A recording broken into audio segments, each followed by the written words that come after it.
Welcome to the EPS Vision Red Zone Report. I'm your host, Cody Stolkup. Let's get right into it. Enid, still in the running for the playoffs, faced off against Southmore. This was a must-win for Enid, and they did not disappoint. They showed up and started off strong, putting up 28 unanswered in the first half. They continued the onslaught with another 3 touchdowns in the second. Israel Gonzalez had a solid game at QB, throwing for over 270 yards and 4 touchdowns. And the rushing duo of Blake Fuchsa and Aiden Iverson put up almost 300 yards between the two. The high-powered offensive assault, along with some key plays on special teams, would have Enid win 46-28. Let's take a look at some key plays that helped Enid secure the victory. With about 6 minutes left in the first quarter, second down, 9 to go, Israel Gonzalez takes a snap, steps back, and throws it to Tyson Kennedy, who would make a spectacular catch over 3 defenders for the touchdown. Right after the touchdown, Enid lines up for the extra point, but it's a fake as Israel pitches it to Josh Withy, who would run in for a 2-point conversion. Enid up 8-0. 3 minutes left into the first, Sabres on fourth down elect to punt the ball. Enid sends a full rush, and Jameson Washington blocks the punt. With a great recovery by yours truly, number 21, me, Cody Stolkup. 3 minutes into the second quarter, on 3rd and 16, Gonzalez throws to Zaire Allen, who takes it to the house. Enid up 14-0. 4th and 15, Southmore decides to go for it, but it turned out to be a bad decision as Zane Wiggins sacks the quarterback. Just over 2 minutes left in the first half, on 1st and 10, Zaire Allen once again catches a pass from Gonzalez and makes some good moves on his way for a house call. On the 2-point conversion, Aiden Iverson runs in to get Enid up 22-0. 40 seconds left in the half, Gonzalez steps back and throws to Tyson Kennedy for TK's second touchdown. Enid leads 28-0. Final play of the half, Southmore, looking to score, steps back and tries to throw it, but the QB couldn't get the ball away in time as Jarrett Russell sacks him. First drive of the second for Southmore doesn't go as planned as they punt deep inside their own territory. The punt is not only blocked by Brayton Combs, it is also recovered by the senior linebacker for a touchdown. Enid leads 34-0. About 7 minutes left in the third quarter, Southmore had started to create a drive, but their march down the field ends abruptly as Brayton Combs recovers a bobbled ball to give possession back to the Plainsmen. 44 seconds left in the third. After Southmore scores, Enid looks to answer back, and they did so on the very start of the drive, as Blake Fuchsa runs for 65 yards to the house. Enid up 40-21. Minute 49 left in the game. Blake Fuchsa at the 2-yard line walks in for his second touchdown of the game. Final score, Enid 46, Southmore 28. Let's take a look at some other games around 6A1. In District 1, Bixby took on Moore and blew out the Lions 68-5. The Lions will take on Broken Arrow, and Bixby will take on Jinx for the 4th game of the week. Jinx faced Broken Arrow and soundly beat the Tigers 42-14. Jinx will face rival Bixby, and Broken Arrow will take on Moore. In District 2, Union went to Edmond and beat the Bulldogs 37-21 in an oddly close game for the Redhawks. Nonetheless, Union got away with the win. Union will finish the regular season with a home game against Edmond North, while Memorial will head to Mustang. Owasso faced off against Santa Fe and secured the second place in District 2, as they defeated the Wolves 57-53.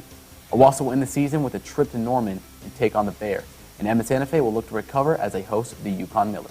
Mustang finally snaps their 4-game losing streak as they keep their playoff hopes alive with their win over Edmond North. The Broncos beat the Huskies 48-10. Mustang will host Edmond Memorial, and Edmond North will head to Union. And Norman went to Yukon and beat the Millers 63-21. Norman will head back home to take on Owasso, and Yukon will head to Santa Fe. With this being the final week, let's take a look at the playoff picture, as well as what needs to happen for teams to get in. Bixby already locked their spot in the number 1 seed in District 1. They will have a bye week to start the postseason.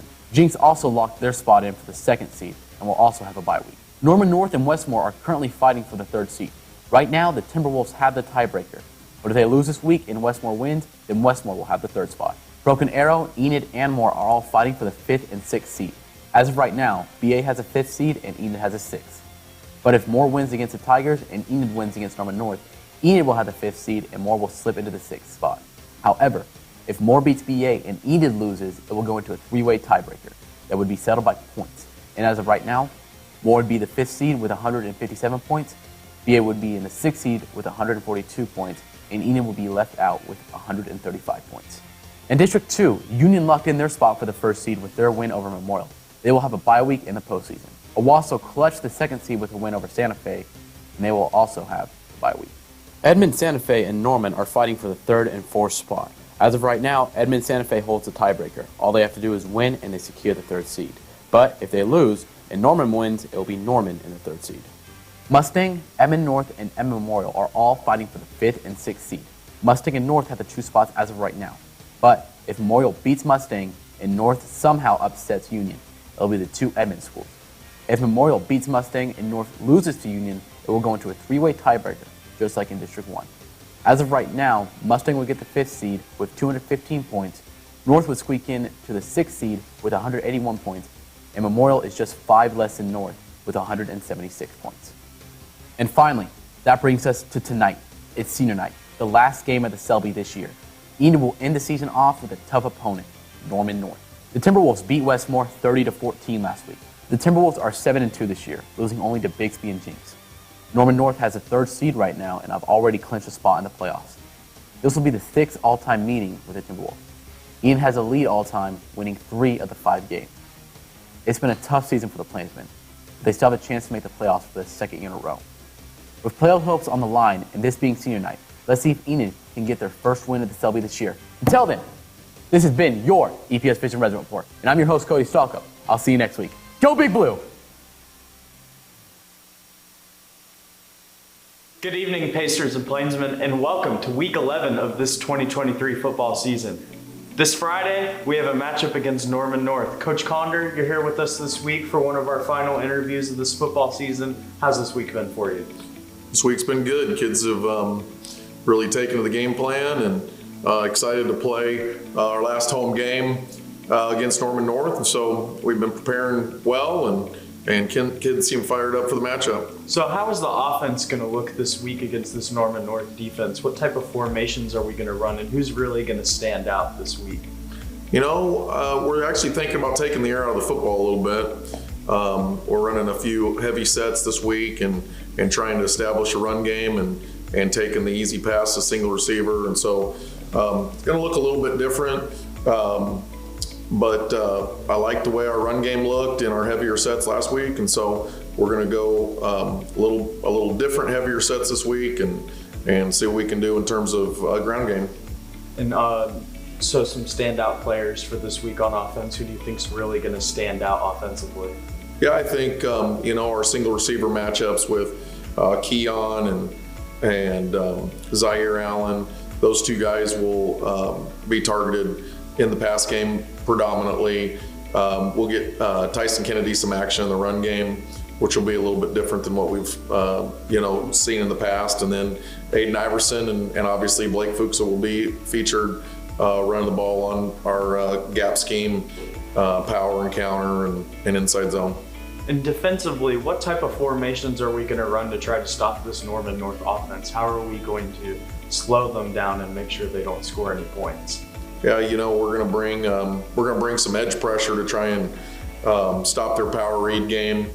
The one thing is they are multifaceted in their offensive approach. They've got a couple of really good receivers. They like to throw the ball down the field. Quarterback's athletic and likes to pull it on the power read, and so we're going to have to play stingy defense from our linebacking core and bring some pressure off the edge, and hopefully we can get to them. Who are some key players in that linebacking core that are really going to have their names called this Friday? Yeah, Joshua Withy's had a great couple weeks here in terms of some really key stops at key moments, and then tackling guys in open space. Obviously, waiting for Britton Combs to heal up from his foot injury and kind of have a breakout game. And so, both those 2 guys will need to lead the charge. And somebody or other people who could lead the charge this week. This Friday is actually senior night here at home. And for these seniors, do you have any kind of special plans for them, something up your sleeve for them this Friday? Not really, other than, I think always, seniors would like to go out on top, and so got a good game plan in regards to, dotting all our I's and crossing our T's and making sure we're, at full strength and chipping away at our opponent. And so, we're just gonna be who we are, and we'll have a couple trick plays up our sleeve like we always do, but for the most part, we're just gonna run our offense. And speaking of full strength, are there any injuries on this team this week? Anybody notable that might be out this week? Yeah, Zarion Sanders suffered a big knee injury, and so unfortunately, he's going to be out for, an indefinite period of time. So he's going to have quite a road to recover, and we've got some, bumps and bruises along the defensive front, getting a couple of people back this week, and making sure that, we're at full strength, from a standpoint of who we've got. But, outside of that, we're kind of getting back to full strength a little bit. And final question for you. What's the mentality coming into this week? How excited are you guys for this game Friday? It's a huge opportunity to get a win going into the playoffs and the postseason and make a run for it. How excited are you guys about that? We're playing a really good opponent, and so, it's always good to prepare for, what you're going to get on Friday night. Norman North has been a little bit inconsistent in their play this year, so we don't really know what team we're going to get coming in. They're a really good football team that has proven that over the course of time that they're a playoff caliber football team. And, they've beat some good opponents, and they've struggled a little bit against some lesser opponents. And so, not that they've lost those games, but they've been, close matchups. And so, we're going to go out there and we're going to play our game and give our kids the best chance to be successful, and we'll see what happens. Well, thank you, Coach. And that's all here, folks. This Friday, Enid and Norman North take on each other at home for our senior night. I believe it is blackout that night as well. So be there and be proud, and let's see these seniors get a win to end their 2023 season going into the playoffs. And I'm your host, Hayden Clark, here this week. And for the final time, I'm signing off. Go Big Blue. Football team. Congratulations, ladies.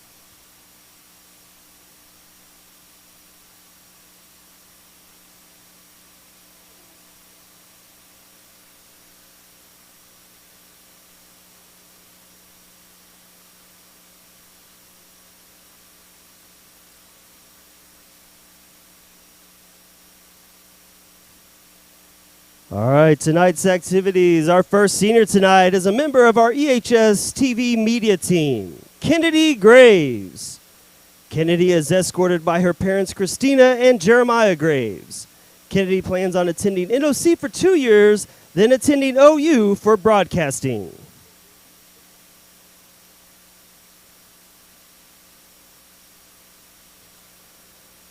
And now our athletic trainers. Our first trainer is Ava Crosswhite. Ava is being escorted by her parents, Mindy and Warren Crosswhite. After graduation, Ava plans on becoming a radiation therapist.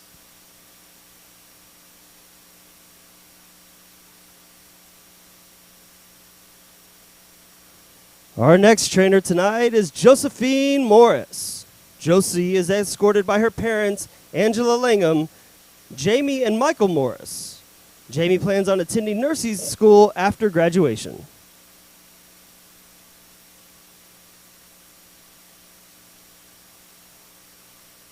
Now we have our pom team. First, we have Briley Cox. Briley is escorted by Donnie and Casey Cox. After high school, Briley plans to attend a university and pursue a degree in law with a minor in psychology.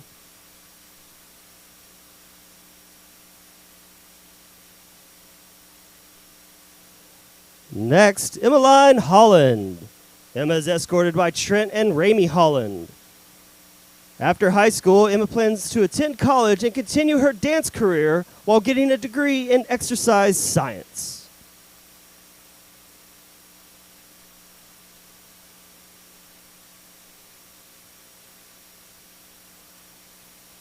Next, we have senior Elena Vickers.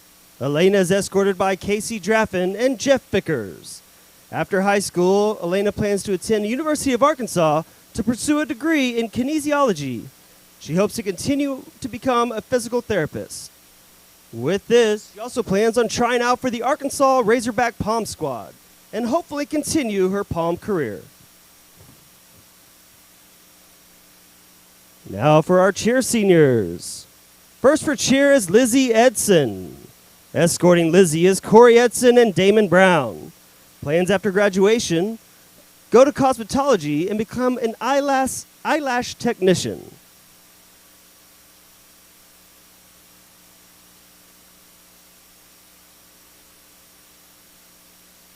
Next is Harmony Gumbarde.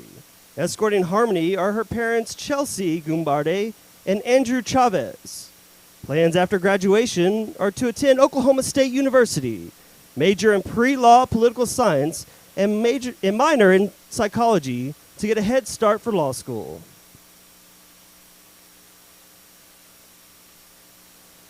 Next is Madeline Neely. Escorting Madeline are her parents Patrick Neely and Jennifer Neely. Plans after graduation are to go to OU for physical therapy.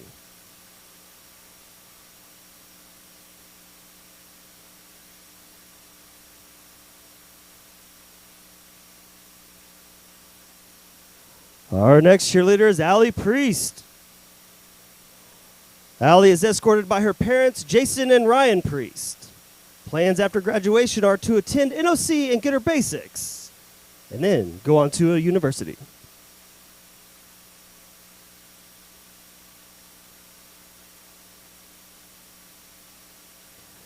Next is Angelica Ramirez. Angelica is escorted tonight by her mom, Claudia Flores, and her stepfather, Herman Flores.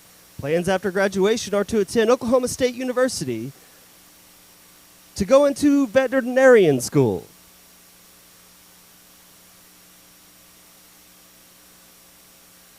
Our next cheer senior is Ashley Ramos. Ashley is escorted tonight by her mother, Norma Roberts. Plans after graduation are to become a phlebotomist and later on pursue criminal justice.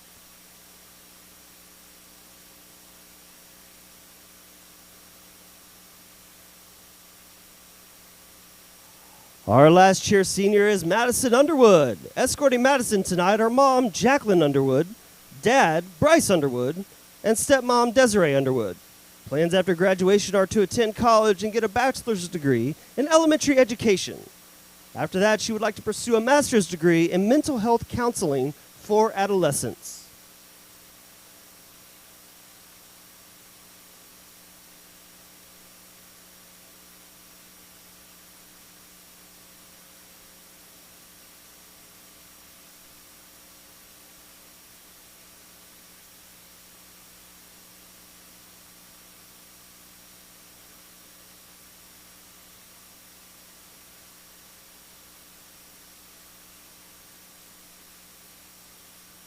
Our first senior tonight is Mason Benton. Mason is escorted by parents Jenny and Trey Benton. Mason plans on attending Oklahoma State to study kinesiology.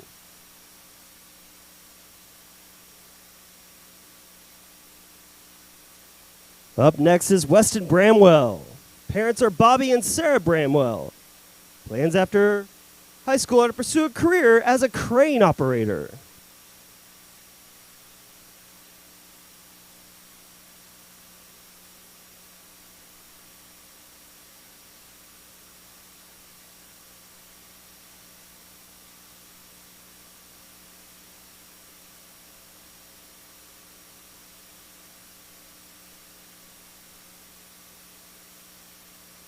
Up next is Britton Combs.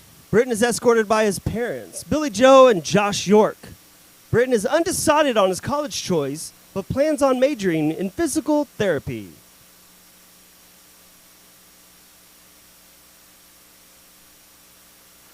Our next senior is Alex Dell. Alex is escorted by his parents, Chris Dell, stepmom Holly Dell, Kimmy Kirkley, and stepdad Jeremy Kirkley. After graduation, Austin plans on attending Autry Tech to get his apprenticeship as an auto mechanic and electrician.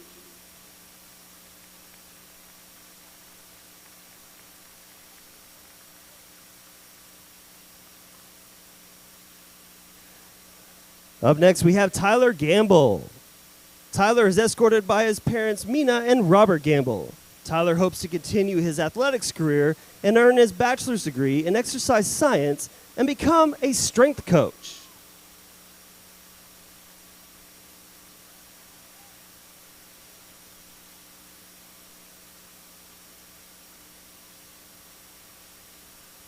Up next, we have Mario Hearn III. Mario is escorted by his parents, Teresa Najera and Mason Hearn. Mason plans on continuing his football career at the next level or join the New Mexico Police Academy.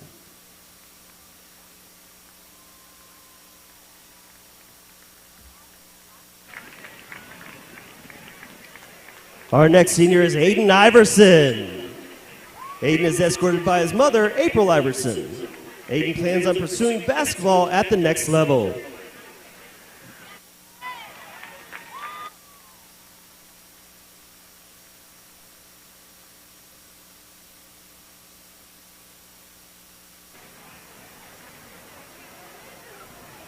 Our next senior tonight is Dylan Nelson. Dylan is escorted by his parents, Rebecca and Jeremy Nelson. Dylan plans on continuing his athletic and academic career at the next level and plans on becoming a chiropractor.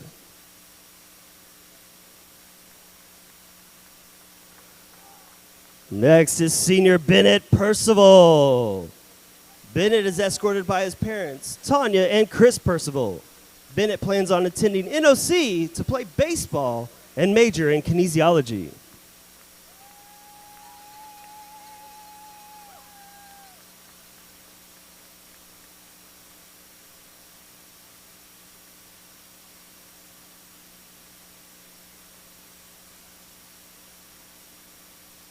Up next, we have Jaron Porter. Jaron is escorted by his parents, Ashley Pond and Paul Porter. He plans on continuing his academic and athletics career at the next level and then plans on majoring in business with an emphasis in economics.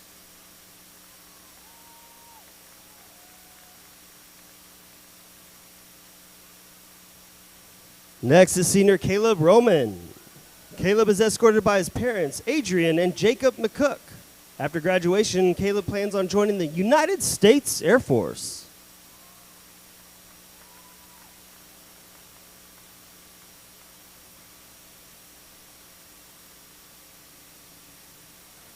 Next, we have Cody Stalkup. Cody is escorted by his parents, Kimberly Burtnick, Sheila and Richard Stalkup. Cody plans on continuing his athletic and academic career while majoring in education, where he plans on becoming a high school coach.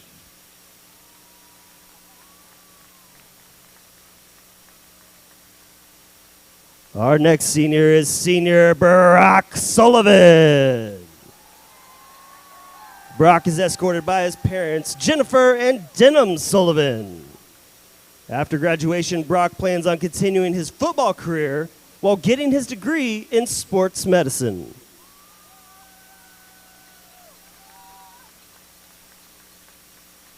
Next senior is Jamison Washington. Jamison is escorted by his parents, Devin Vendetti and Maurice Washington.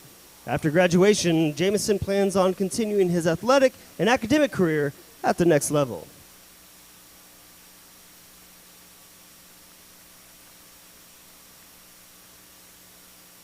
Our next senior tonight is number 33, Josh Withy. Josh is escorted by his parents, Mary and Aaron Withy. After graduation, Josh plans on attending college and continuing his football career. And then after that, he plans on joining the military.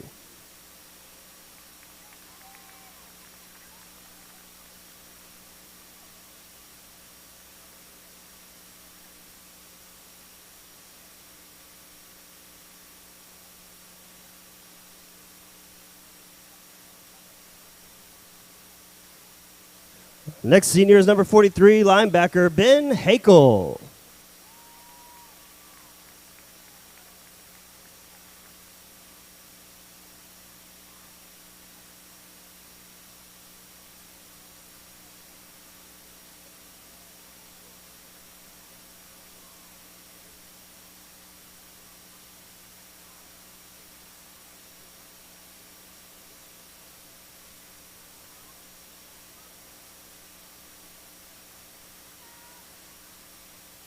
Now we have our football manager.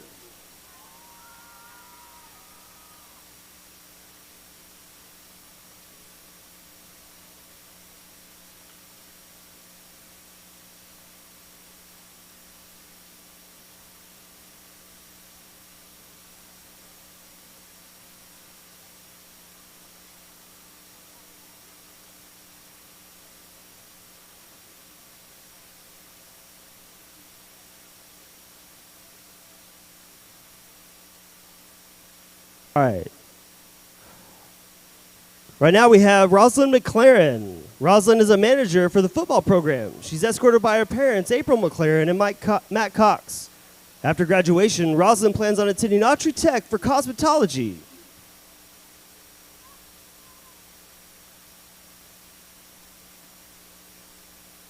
And last we have Kimberly Portillo. Kimberly is escorted by her mom, Ada Portillo. Her future plans are to continue her academics and pursue a career as an ultrasound tech.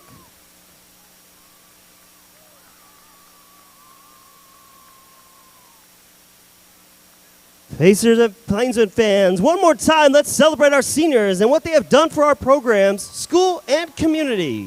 Thank you, seniors.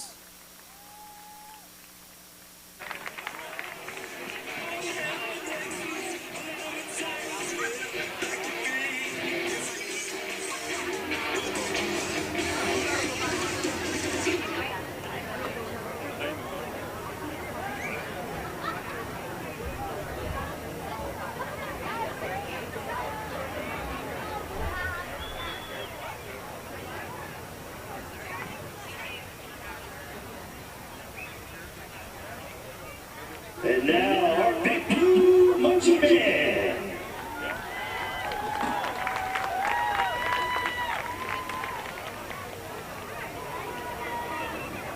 Yeah, looking on the jumbotron, it doesn't. It says the little like, dot on my camera. It says it's level. It doesn't.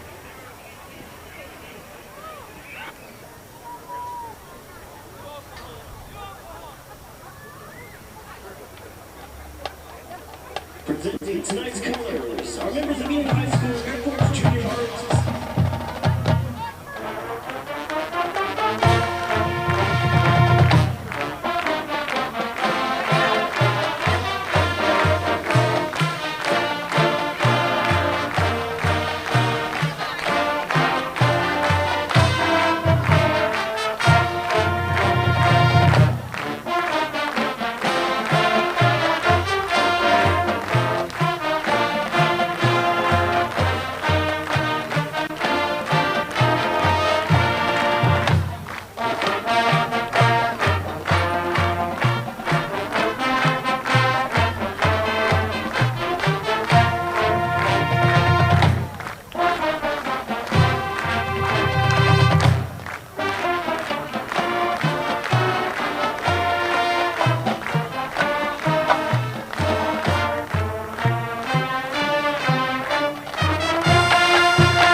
Now, presenting tonight's colors are members of the Enid High School Air Force Junior ROTC, led by Emily Roach. Flag bearers are senior Tabitha Miller, senior Mackenzie Stamper, and senior Aiden Rogers.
The officials for tonight's game are referee David Hines, umpire Chris Edwards, linesman Brentwood Wiska, line judge Joshua Joseph, and back judge Jason DeBerry. Your captains tonight for the Timberwolves are number 1, Camden Proctor, number 3, Elias Battle, number 10, Owa Eshel, and number 69, Harrison Nunley. Your captains for the Plainsmen are number 17, Jameson Washington, number 21, Cody Stalka, number 44, Britton Combs, and number 78, Barack Sullivan.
Primetime Plainsmen football on EPS TV brings us home for senior night.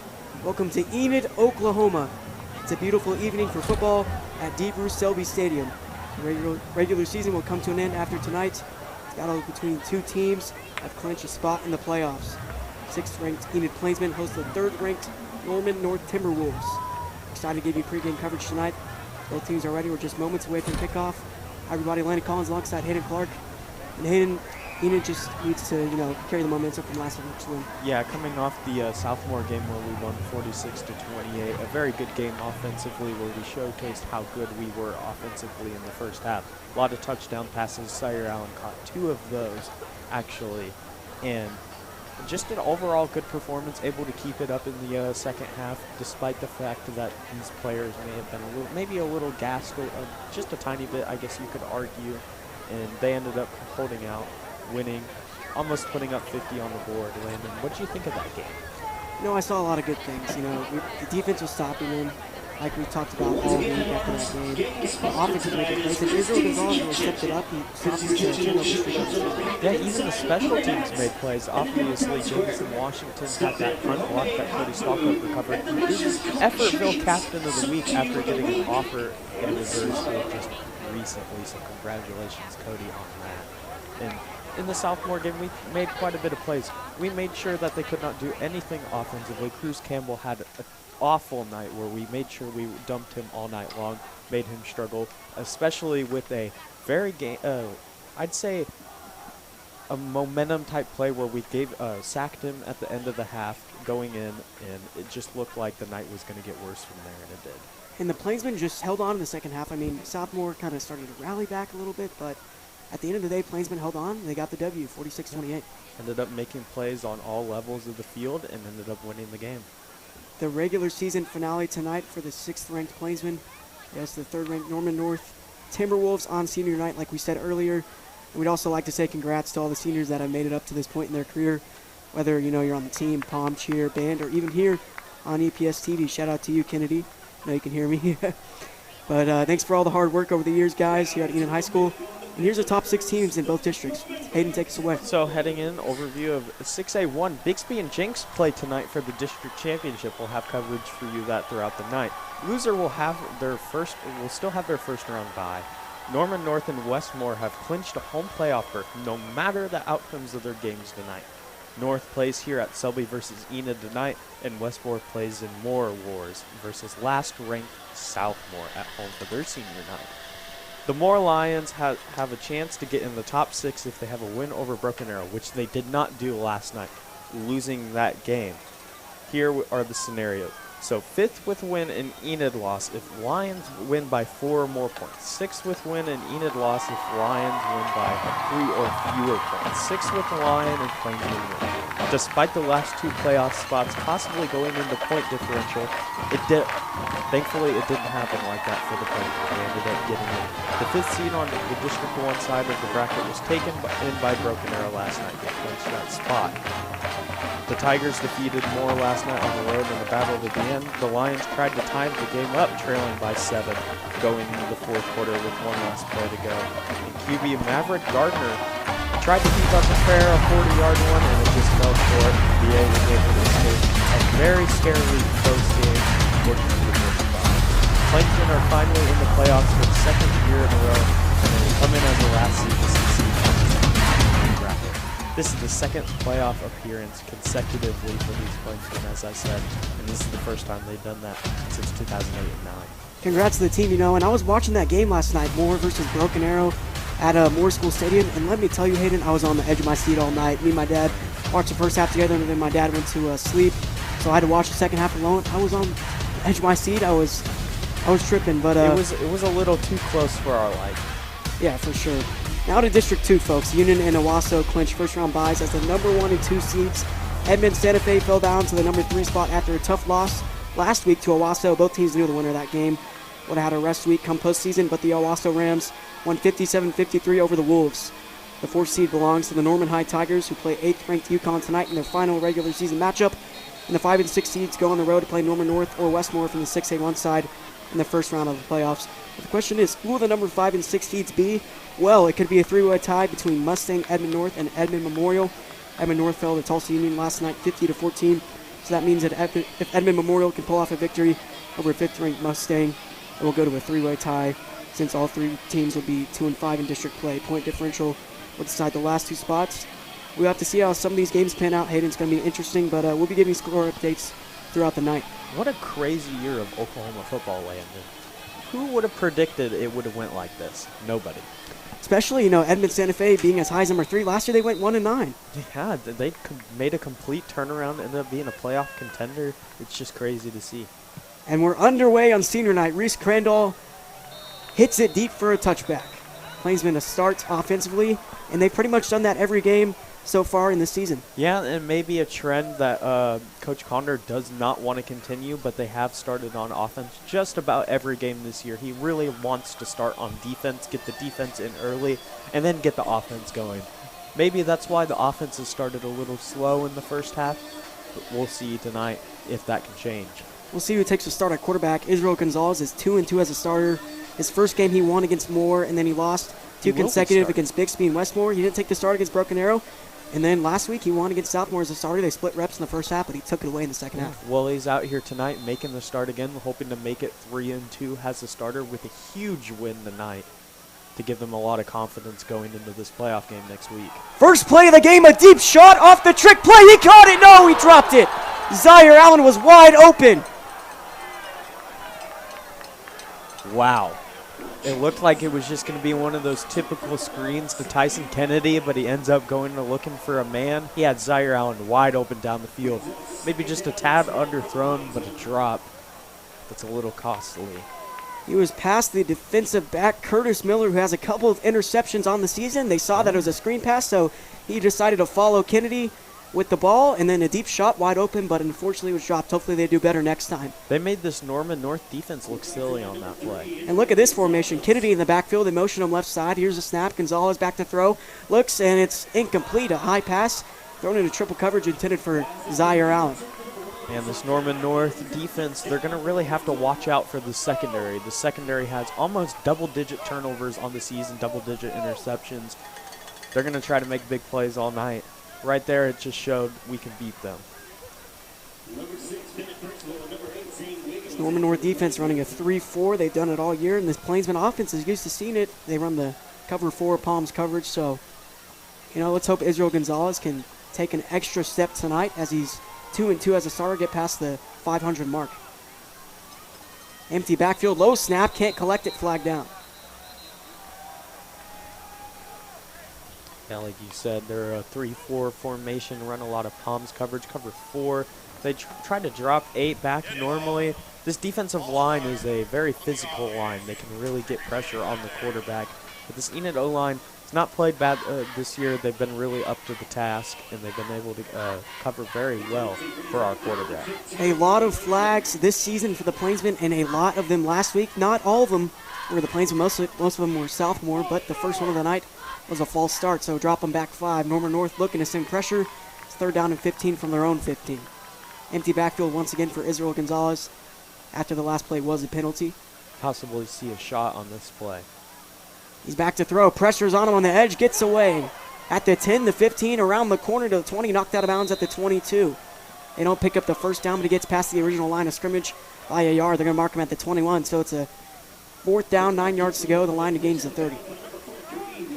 First punt of the night, and you see Aiden Robinson coming out there, who missed 6 weeks due to a concussion that he suffered against Jenks. Now he's back. He's going to be punting tonight, maybe getting some time in at quarterback to warm up, possibly play next week. It's good to see him back. It's good to see him back, and he was really out for a long time for just a concussion, but it's obviously, like you said, good to see him back. First snap, it's a low punt, takes a bounce at the 40.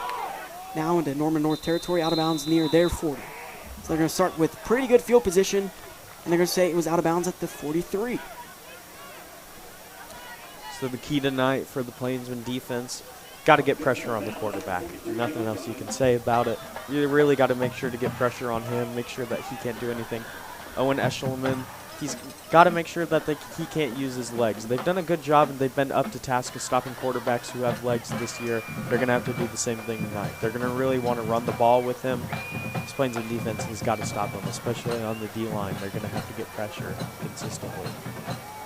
They come out with a 4 wide receiver set, and the running back is Will Lundquist.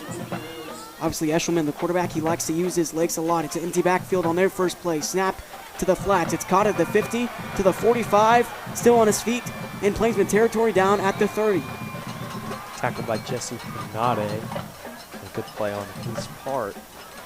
So a big first play for the Timberwolves to start this game as they get into Plainsman territory.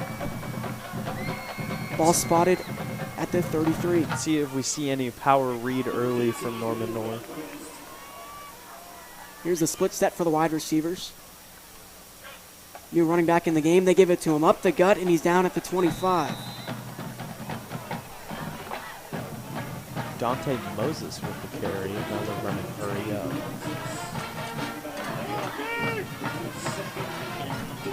Near the red zone. After the 7-yard game, it's 2nd down and 3 from the 25. Here's a snap for Eshelman. Back to throw. Looking deep down the field. He's got a man. And he caught it. It's a touchdown. Number 6, Mason James. The standout wide receiver for the Timberwolves so far this year. The first to get on the board tonight. Norman North strikes first. Sophomore Norman North able to make a play, able to break free from Jamison Washington and get a nice catch in the back corner of the end zone for the touchdown. That's a quick score from Norman North. Looks like they're going to go for 2. Maybe we could see power read here and see them try to run this one in, but the Plainsman defense looks like they're ready for it. They come back. It looks like they're just going to kick the PAT. Reese Crandall the kick. Snap, hold, kick is away, and it is good. Through the uprights. Score 7-0 here in the first quarter with 10:42 to go.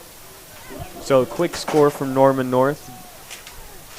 Now you got to see the offense come back onto the field for the second time. Ended up going 3 and out due to a penalty that backed them up. And Connor is really happy with how the offense played this last week against Southmore. very overall good performance on both levels. But heading into this game, they're going to really have to keep that momentum coming into this game. In that first drive, that was one that they want back. For sure, and going into this week's game, Coach Condor said that they're going to take the air out of the football, like he said in that interview with you, and they're just going to try to control the clock a little bit, run the ball more than usual, and they've really only did that in one other game this year, which was Westmore. Yeah, they're really going to want Aiden Iverson to have a big game tonight, a guy who could really bring a new dynamic to this offense.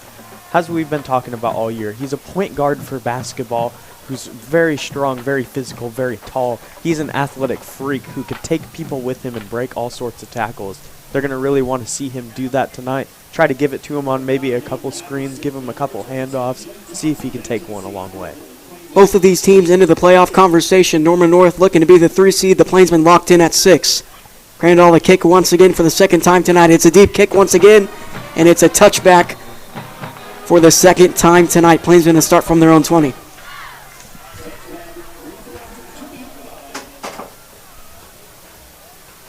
So as you said, Gonzalez fixed his turnover issues from last week. Coming in, obviously, like I said, they went 3 and out.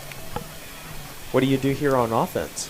Well, I'm going to expect some more runs here. Did they run the ball at all? The last drive, they did not. So I believe not. They passed it every single play, had a kick on 4th down. So Connor's words were, we're going to take the air out of the football and try to control the clock tonight. As you see a tight formation, expect a run on this play. It's a pitch to Fuchs at the 15, and he's down at the 21. Shifty runner, a guy who's made huge plays this year. He had a huge 60-plus yard run touchdown against Southmore last week. A very hard-working guy, one of the most hard-working people you will meet. See if the Plainsmen can make a play to get this game tied up at 7. They're 0-4 at home so far. This crowd is eager for a home win. Here's a snap. It's a handoff. Fuchs for the second time in a row, and he gets the first down past the 30. Still running, and he's down at the 40. Blake Fuchs, a monstrous run, and he gets near midfield. Having himself a Marshawn Lynch moment, taking everybody with him, dragging defenders for the first down, and much more. That's a huge play that the Plainsmen offense really needed. It's interesting. Let's see if they keep giving it to Fuchs and to see if he gets a couple more of those good runs. But let's see if Iverson comes in the game as well. Here's a snap, but he gets blown up at the line, down at the 37. See if maybe they, like you said, they're bringing Iverson in here, so expect to see maybe an Iverson run. Playing tight right now formation-wise. So committing to running the football. It's interesting because Coach Condor, he always says, we're going to try to pass the ball 85, maybe even 90% of the time during our games, but this one might be looking like a 50-50 game. Second down and long for the Plainsmen. Pitch to Iverson on the far side, trying to get outside, and he can't. Norman North stops him behind the line of scrimmage for the second time tonight. So 3rd and long on the way. Now you're bringing out your receivers. Expect a pass. You're going to try to air it out, give it to your playmakers, and get a first down. They bring their main blockers out of the game that aren't their offensive linemen. Allen Benson and Washington come in along with Kennedy. Going to split the wide receivers each side. So it's a shotgun set. Aiden Iverson, the running back. 3rd down, 17 yards to go from their own 33. Back to throw and a flag down. Appears to be on Enid. Excuse me, timeout on the field. Never mind, timeout called. So that is the first timeout of tonight's game. Clock will stop at 8 minutes and 30 seconds. Not a terrible start for the Plainsmen, but you could expect better. No, not at all. It's not a terrible start. You see the run with Blake Fuchs. They're really putting the pieces together. Connor does not like to start offensively. He doesn't want the first drive to be him on offense.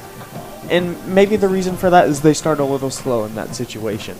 But as you see here, they're having a couple runs. They really want to run the ball as much as possible tonight. But expect to see them air it out right here if the running continues to not work.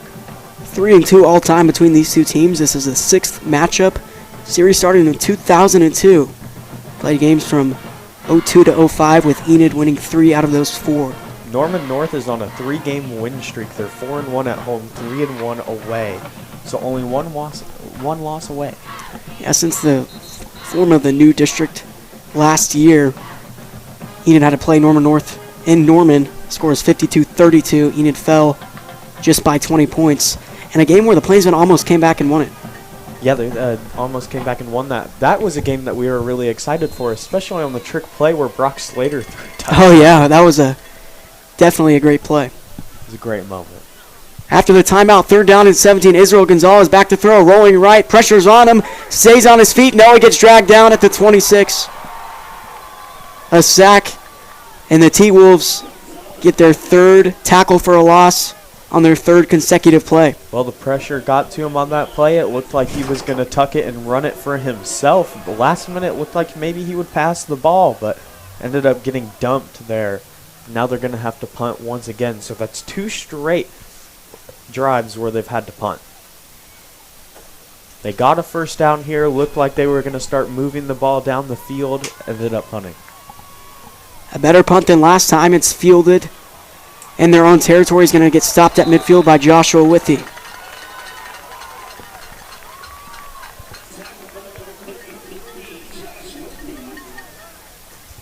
Now the Norman North offense to come out onto the field for the 2nd time tonight. They scored on their first drive. They had a couple of big runs and then a deep shot to the end zone to Mason James to strike first in this game. Let's see how the Plainsmen defense responds and how they try to get a stop and slow down this Norman North defense on this drive.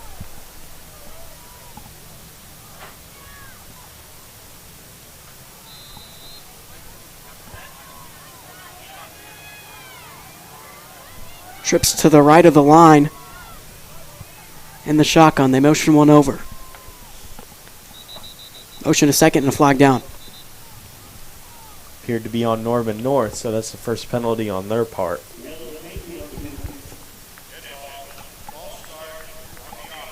False start on the offense, going to move them back 5 yards to their own 45-yard line. Huge matchup in the secondary we're going to see tonight. Brady Bierschmidt and Zane Prater are going to be going at it for the most part tonight. Bierschmidt's really been on the come up throughout the season.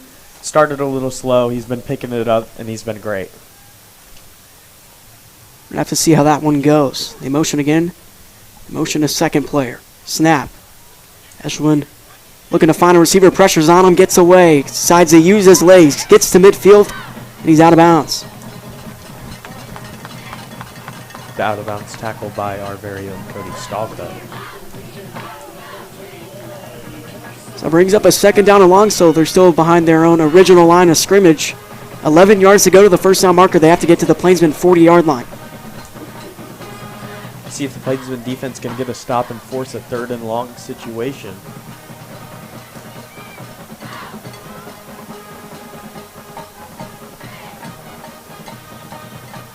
Eshelman from his own 49 takes it on the quarterback keeper. The power read play, and he gets to the Plainsman 45. So a 3rd down with 5 yards to go.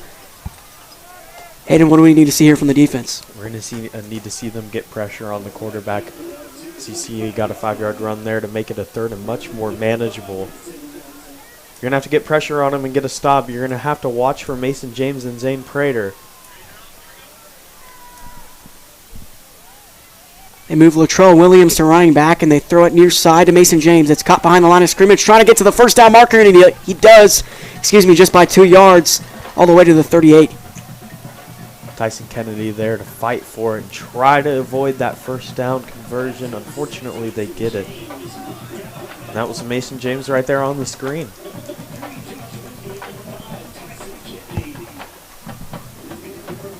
Eshelman after the 1st down throw. 2 wide receivers to the right, 1 to the left. H back into the game, takes a snap, pitches it. Here's the running back trying to get to the corner. He gets pushed out of bounds on the far side by Jamison Washington. Will Lundquist on the carry, the 5'9 junior. It's now 2nd down. This defense bending but not breaking. Getting close to the red zone, though. Again, you got to get pressure on the quarterback.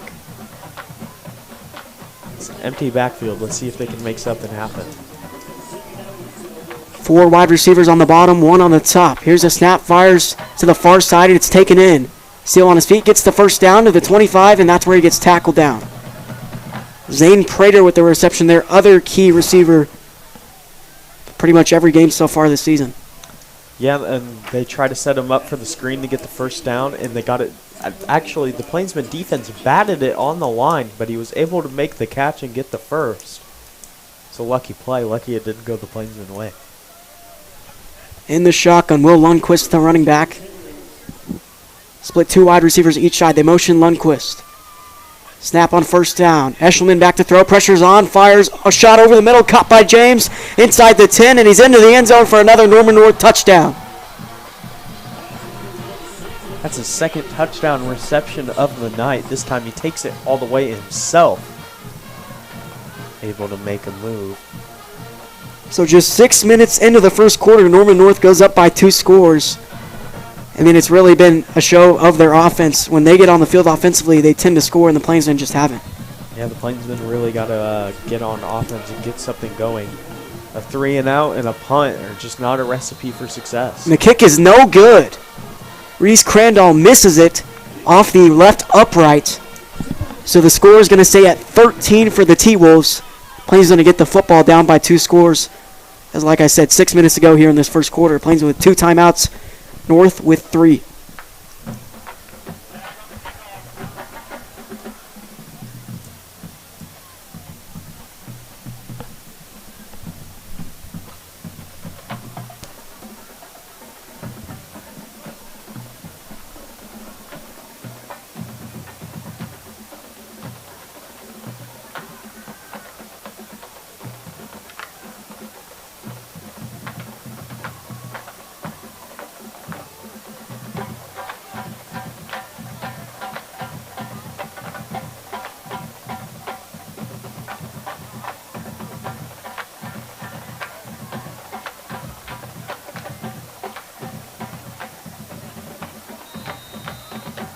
Reese Crandall, the kickoff after the missed extra point for the Timberwolves.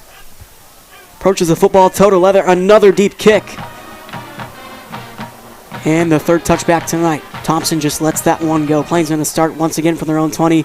They've had 2 drives where they've had just 3-and-outs. So let's see if they can pick it up right here. And, you know, they can do it. We've seen them pick it up. They just usually just have slow starts to most of their games. But once the game starts to progress through, they pick it up. Yeah, first drive. Yeah, Landon, first drive they went 3-and-out, and then the second drive they got the first down on the Blake Fuchsa run, and then they ended up punting. This drive needs to be the one where they score. We'll see if they can do it. Israel Gonzalez comes back out at quarterback for Enid. 1 wide receiver to the top, 2 to the bottom. It's Allen, Kennedy, and Washington.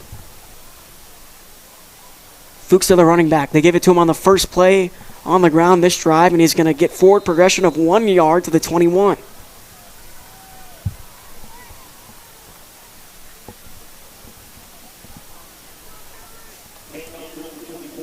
Have to imagine here on 2nd and long they air it out. I know the trend is to run the ball tonight, but when that's not working, I think they pass the ball. In the shotgun, Blaine Parks, the H-back for the Plainsmen. Gonzalez back to throw. They do decide to air it out, and it's too high, incomplete, intended for Zaire Allen. His 3rd target of the night. Drops dead into the turf. Would have been a good play to set up a 3rd and manageable. Now it's a 3rd and 9. So on this situation, trying to avoid going 3-and-out for the 2nd time tonight. This Norman North defense likes to send pressure on 3rd down. We've seen it. In the last drive, they had 3 tackles for losses on the 3 plays that the Plainsmen had on that drive until they had to punt it away. So far, they really haven't sent pressure on this drive. Let's see if they do it right here on this 3rd down and long. 9 yards to go. The line to gain is the 30. Gonzalez takes a snap over the middle for Kennedy. Incomplete. Should have been a flag for a DPI as he hit him straight to the ground before the ball got there. This is going to be another 3-and-out for the Plainsmen offense. It was Levi Chaffin on the coverage for the T-Wolves. It looks like he has a casted up hand there. Be pretty cool if we saw him get an interception. Yeah, nothing you see every day. So back deep to receive now for the Timberwolves. Mason James, number 6. The sophomore, he's made a couple of plays on special teams this year. High snap. Robinson collects it. Spiraling punt and a fair catch at the 45. No, he decides to take it. I would have not taken that decision, but he gets dragged down fast by Maddox Hayes for the Plainsmen. That was a great tackle by Hayes, able to make a play. Now there's a flag on the field.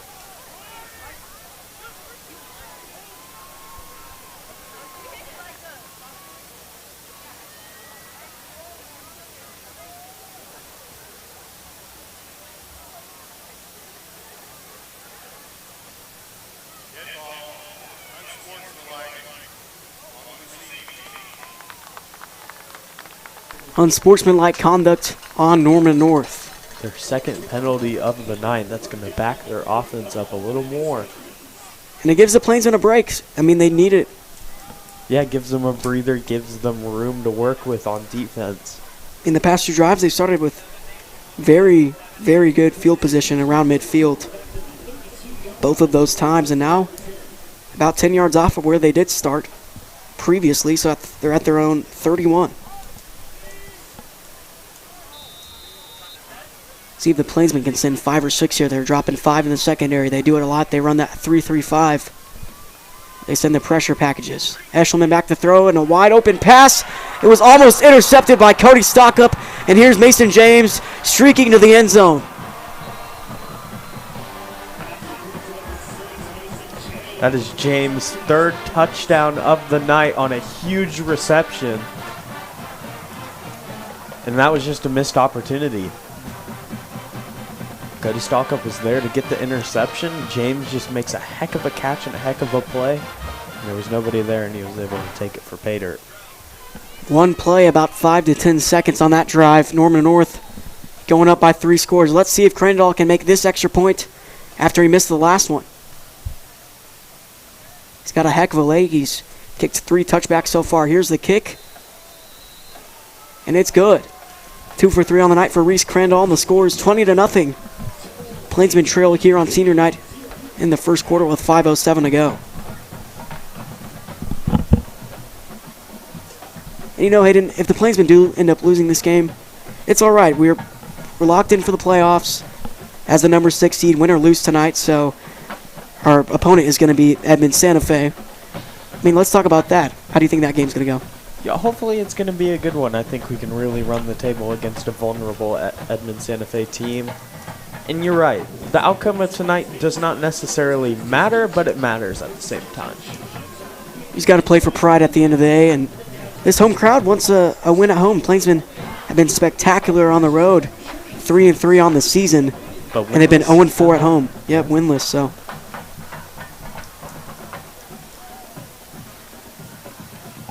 guess we're just gonna have to find out how they can do it tonight. Crandall the kickoff once again for Norman North. Back to receive Aiden Iverson and Blake Thompson for the Enid Plainsmen.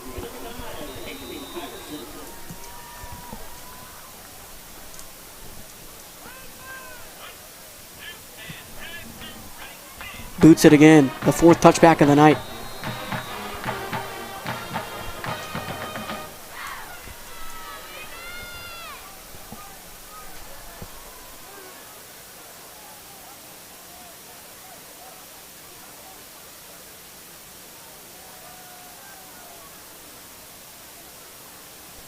So the Plainsmen punting 3 times, going 3 and out 2 times on 3 straight drives. Going to have to really change that up on this drive. Israel Gonzalez is going to have to make something happen, or he may get benched. And he can definitely make something happen, Hayden. I mean, he can scramble like Johnny Football. Let's just hope he gets the blocks. They've been sending a lot of pressure tonight in their 3-4 package as they drop 4 in the secondary, but we'll see how it goes. Iverson, the running back, they go to the ground on the first play of this drive, and he gets hit hard. 3 Norman North defenders get to him, and the main tackler is Garrison Utley. He has offers from Oklahoma and Kansas. Yeah, Gonzalez, like you said, he has legs. He can make something happen with the football in his hands. He's a big play machine. He's just gotta get the opportunity to do that.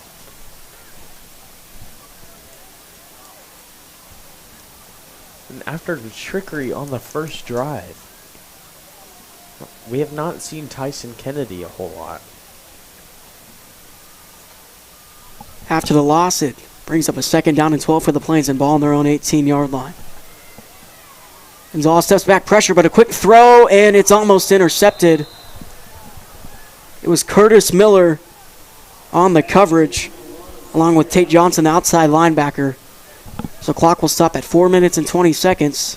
3rd down and long. Yeah, miscommunication on the play. Tyson Kennedy just didn't exactly know where the ball was going. Zaire Allen talking to him afterwards, trying to get him in check. Now it's a 3rd and long and a chance for another 3 and out that they want to avoid. See who they give it to, somebody who can make a big play like Tyson or Zaire, even Mason Benton. Split set for the Plainsmen. Iverson, the running back. Gonzalez, the quarterback. He takes the snap. He steps up. Nobody's open. He has to use his legs, trying to juke a defender, and he's going to bring him down. Just like we were talking about, he can make plays happen with his legs, and right there he tries to. He scrambles it out. Looks like they're going to keep the offense on the field and go for it on 4th down after the scramble.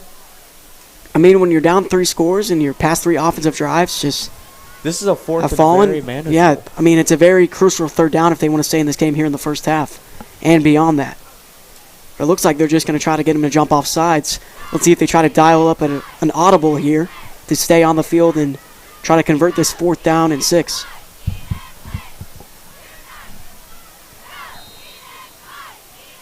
Now timeout. Plainsmen are going to take the timeout.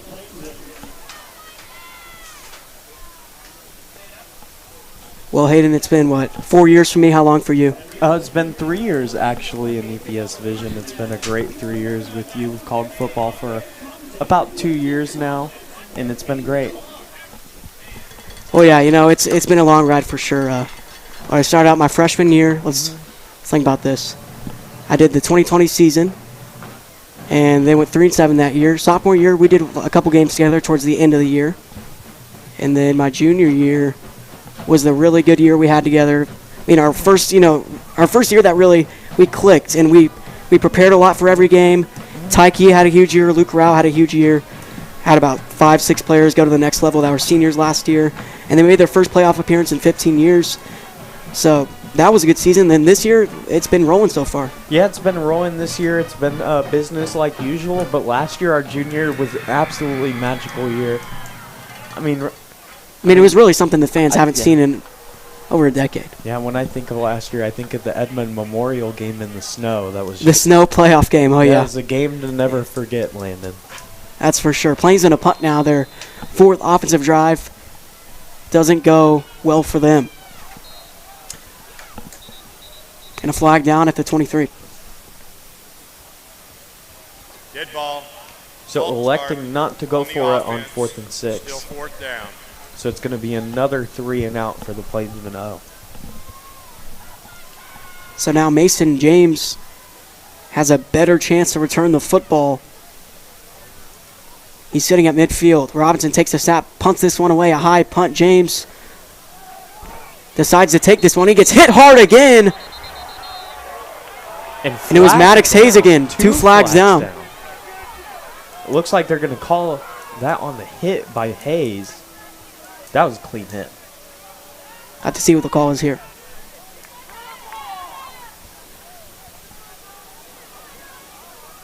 Be an interesting decision. Dead ball. Personal foul on the offense. Still 1st down. That's going to be the 2nd penalty on the Plainsmen tonight. So for 2, both sides having 2. 3:13 to go in the first quarter. 1st down and 10 at the Plainsmen 41.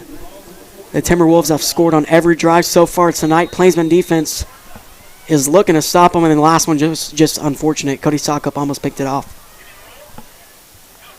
Looks like Enid's going to send pressure. They hand it off to Lundquist to the 40 to the 35. Still on his feet to the 25, and he's down at the 19. Tackle made by Jamison Washington. Porter and Washington able to get there after the big play, so avoiding a touchdown. Now they're inside the red zone to just 1 play. Now trips left for the Timberwolves, one to the right. Lundquist still the running back. Eshelman stays in at quarterback. This is his first full year starting. He's a junior now. He'll have one more year in his high school career. Deep shot over the middle. And what do they say? Touchdown! Oh my goodness! I guess he had possession in bounds. It was kind of a tip trail. He dropped it at first, but took it in last second. The reception was made by the slot wide receiver, Carter Hammer. Yeah, able to get him up the middle, wide open, throwing it down there. He bobbled it for a moment, able to get the toe drag touchdown in the back corner of the end zone. That was a heck of a catch. Crandall, the kick now for Norman North. Snap, hold, kick is away. And it is good. Make him 3 for 4 on the night with extra points.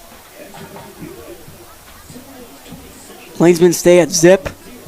Norman North now at 27 points here in the first quarter.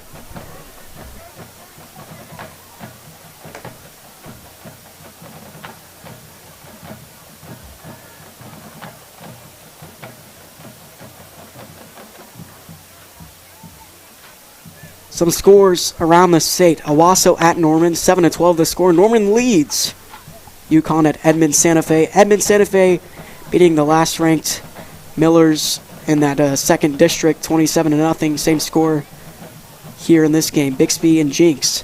It's at Allen Trimble Stadium. 5 minutes to go in the first quarter, all tied up at 0. That's the district championship, Hayden. It's going to be a close one and one that we're really excited to keep track of throughout the night. 4 touchbacks so far for Crandall. Let's see if he boots the 5th one. He will.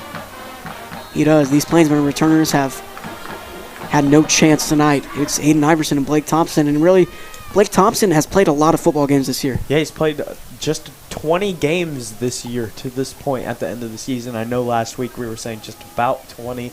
At this point, it is 20 now.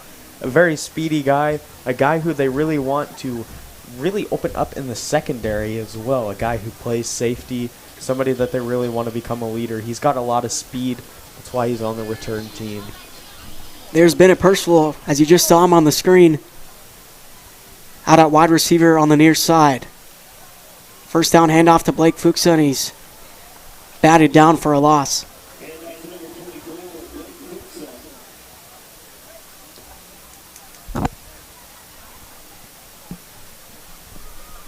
So this is the 5th offensive drive for Enid now, Hayden, and this first quarter is winding down.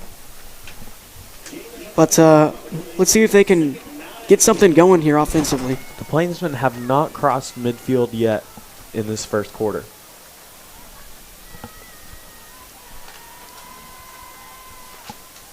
Three wide receivers set. Percival, the H-back, in the backfield. Blake Fuchs stays in at running back. Gonzalez takes a snap. Up the seam, and Fuchs is going to dive forward for a couple. 3rd down and manageable here. It's about medium, 5 or 6 yards.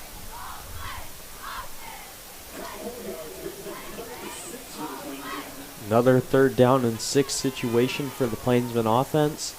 Looking to not go 3 and out for the 4th drive of this game.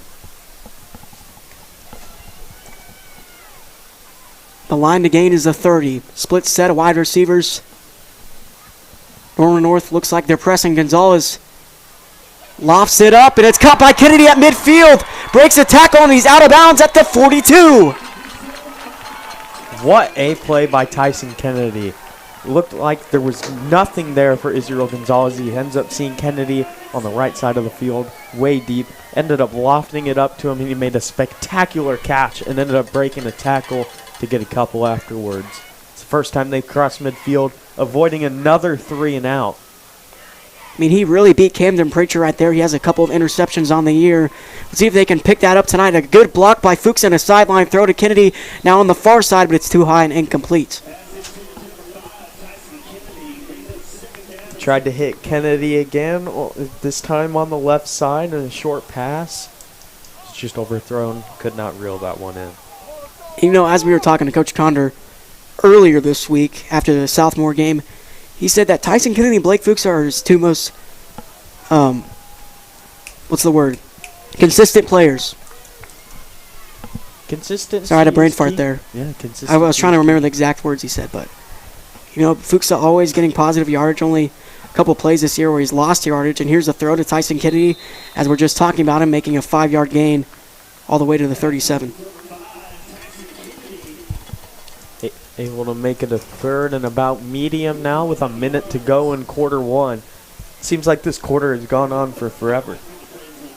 It has, and really not a lot of flags in that sophomore game. Just seemed like it would never end last week. But man, Landon, I swear, that 4th quarter was 40 minutes long last week. I think we kept track of the time and how long it took. It was about 40 minutes. Here's a 3rd down pass for Gonzalez. He has to get 5 yards on the play. And he's sacked at the 40. Logan Richard, the one to make the stop.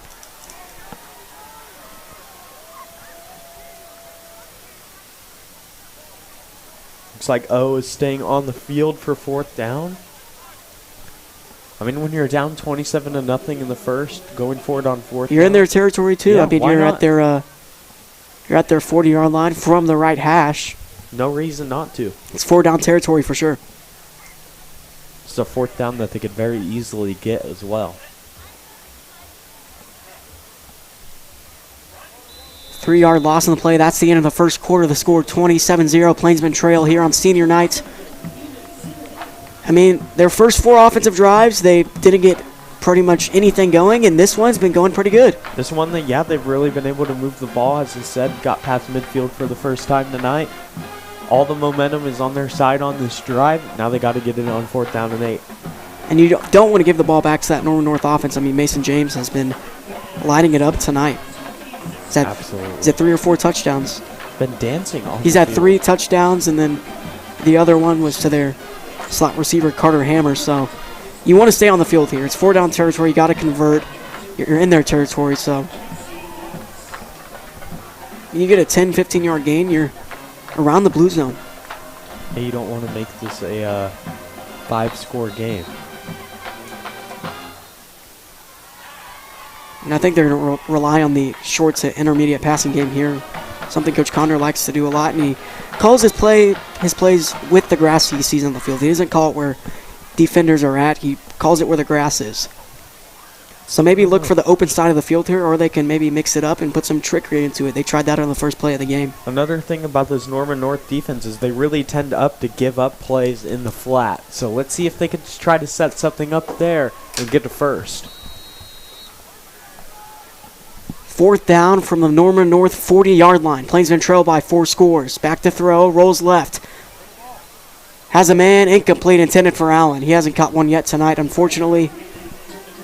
It's a turnover on downs here, and Norman North to start with good field position from their own 40 now. With a chance to go up by 5 scores, this Plainsman defense looking to get their first stop of the night.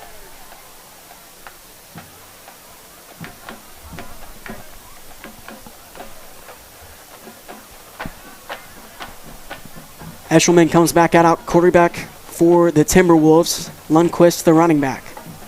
It's a 3 wide receiver set and a tight end into the game. Now from the pistol, they're really one of the only teams in 6A and the whole state that runs predominantly from the pistol. It's a quarterback keeper, and he's down for a loss or maybe no gain. They're going to mark him at the 40, so no gain on the play. 2nd down, 10 yards to go. They have to get past midfield.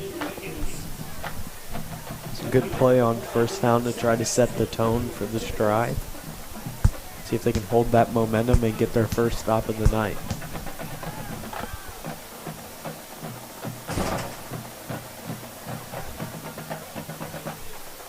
Same formation, but they motion the H-back. Back to throw. Eshelman pressures on him.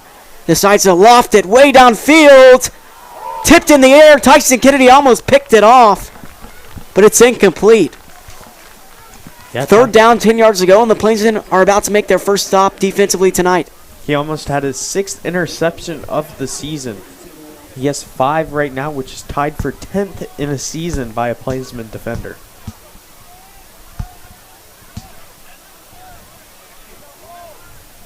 And he's 3rd all time for interceptions in a career. Yeah, with 10. Austin Box at 2, and the guy from the 70s, John Hurth. Third down, 10 yards to go. They got to get past midfield from the pistol. Now it's a split set of 2 wide receivers each side. Back to throw. Eshelman looking. Decides to throw it to the flat. He was out of bounds. He had to have been. But they say he was in. He had his foot in last second. Mason James makes another big play tonight. Wow. That was a heck of a catch on the sideline. Makes the grab at the 48. First down and 10. Now into Plainsman territory.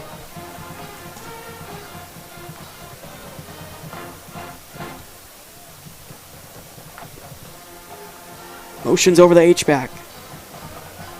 Handoff. Latrell Williams gets the first down inside the 35. Now moving the ball past midfield again to the 30. 14-yard gain from Latrell right there. Plainsmen need to make a statement. First and 10 from the 31. They need a turnover.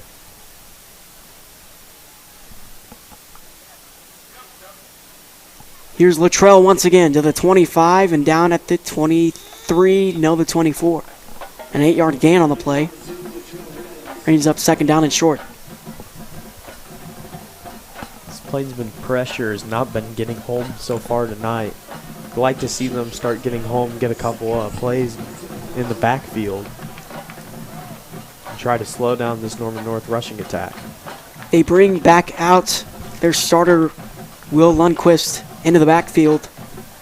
Latrell Williams comes out. Back to the air on second down. Down the field. Incomplete. Jamison Washington almost picked it off, but he would have been out of bounds anyways. Intended for Zane Prater. It was a good play by Washington to ensure that that pass would not be completed. Slowing down Prater, but not James.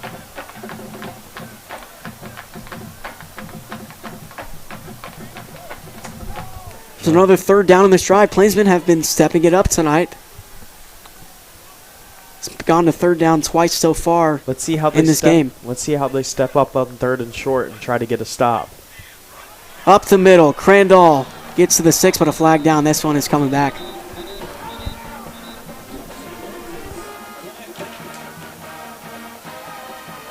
Correction, Dante Moses on the carry. Holding on the offense. 10-yard penalty, replay third down. Now it'll back them up 10 yards and make it a 3rd and 12. So their third penalty of the night. Possibly negate the scoring drive. Just under 2 minutes to go and a third down with, you're going to say 12 yards to go. From the Plainsman 33 and a timeout on the field.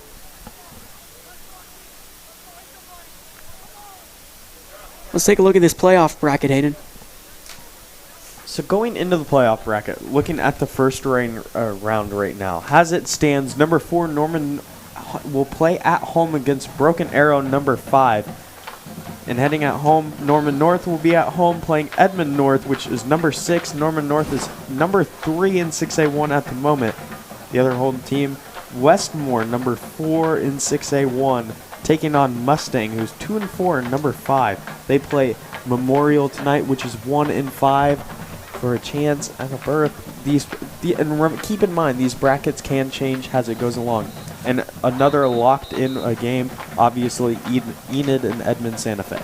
I mean, yeah, the 6A2 side of the bracket, Edmond North, Mustang, and Edmond Memorial, those 3 teams have a chance to get in, but only 2 of them will. So if Edmond Memorial wins tonight, it goes down to the tiebreaker, which all teams will be 2 and 5. And we'll go down to point differential. It's going to be interesting to see what happens. The winner of Norman and Broken Arrow will take on Bixby, number 1 at home.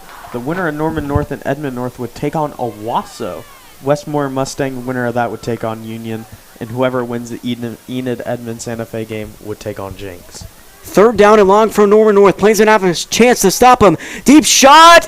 Intercepted. Tyson Kennedy picked it off. And they throw him down in the end zone. He has to hold on to the football. He does. The one-handed interception for number 5, TK, getting his 6th interception on the season. Credit him for 11 interceptions in his career. That is number 3 getting close to Austin Box's number 13. Tyson Kennedy has been picking off opposing teams' quarterbacks since he was a freshman last year. Yeah. He's only a sophomore now. He's about to break the all-time record. He's going to go out down in the Plainsmen books as the greatest defensive back of all time if he keeps it up at this pace. Yeah, at this pace, he's going to be a record breaker in multiple ways, including offense. A guy who has a ton of potential and is only a sophomore, so very, very young. Plainsman back out on the field offensively. Israel Gonzalez brings his troops out for the 6th offensive drive tonight. Backed up very deep, looks like maybe the 2 or 3 yard line, excuse me. It's going to be from their own 2. First down and 10. They have to get past the 12, and you don't want to lose yardage here, Hayden. Keon Young in the game for the first time tonight. Somebody that you can really see make a big play. He's made big plays on JV and varsity all season long. Fuchsa gets a nice hole there, and he gets some forward progression yardage inside the 10 now. Fuchsa sees his gap and burst right through it, able to get a couple on first down to get out of uncomfortable territory. Now it's a 2nd and 4 and much more manageable. You got to get the first down here, and then maybe you can think about airing the football out, but as of now, you need to run it. But they're going to go to the air here on 2nd down. Gonzalez lets it go. Incomplete, intended for Young on the far side. So Gonzalez gives Young a chance, somebody that we just talked about just a moment ago. Not able to reel that one. Now it'll be another 3rd down.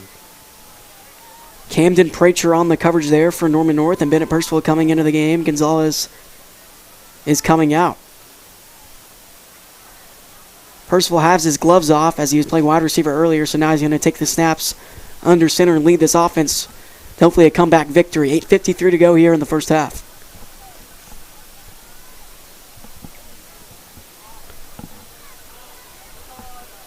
Big moment for Percival. 4 yards to go on 3rd down. Rolls left. Percival finds a man. Kennedy caught. It's a first down to the 20. Makes a move to the 25. Still on his feet. And he's dragged down at about the 35. Still running inside the 40. You hear the cheer. What a play on 3rd down. Percival able to roll out, get it to Tyson Kennedy. And he had nothing but room to run. Broke just about every tackle his way. Now they're in a much more comfortable position to air the ball out. Percival came into the game, his first play, made the read. I mean, unfortunately, Gonzalez just had too much pressure on him so far tonight, and he couldn't make the reads he could, or just had some miscues or some inaccurate throws. But let's hope this offense can step it up now. Here's the handoff. Fuchsa finds a hold of the 40 down at the 41. And like you said, tempo is one really big thing, and anticipation is another big thing for a quarterback. Bennett Percival said playing wide receiver and tight end really changed the way that he plays quarterback and how he places the ball with anticipation for his receivers. He knows where to put the football because he played both positions. He's got a heck of an arm. Committed to NOC to play baseball. Yeah, just earlier this week he committed. So congrats to you, Mr. Bennett Percival. He's usually just a pitcher, but he's also a pretty good hitter too. Yeah, he played hitter a lot last year because he had a shoulder injury. This year he's going to get to pitch. 5 yards to go on 2nd down. Percival makes the read, and he finds his favorite target, Keon Young, who gets dragged down around midfield.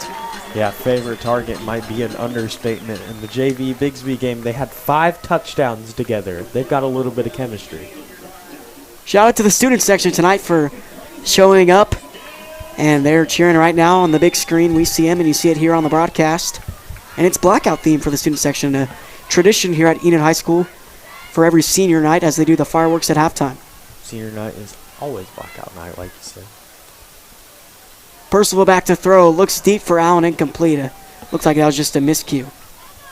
Yeah, miscommunication on the play. Now it'll be 2nd down. Just going to try to forget that one. I mean, you got to forget that one. I mean, when you're playing quarterback, of course, you got to have short memory. I mean, he really hasn't played a lot this year other than starting that whole game against Broken Arrow and getting some playing time last week and in some different parts of other games this year. But played in the Bixby game as well, made a couple of nice plays with the And ball. Westmore, he drove the ball down the field for a drive or two, but then they took him out. He definitely has a name to make for himself tonight if he wants to stay under center. Purcell back to throw on 2nd down and 10. Looks and it's batted and it's incomplete. Number 8, Tate Johnson, the outside linebacker, the junior, the guy that put his hand in the air and batted it down, tipped up in the air, and Purcell threw an interception, his first pick of the year, 2 weeks ago against Broken Arrow, off the batted throw at the defensive line. Trying to avoid another punt.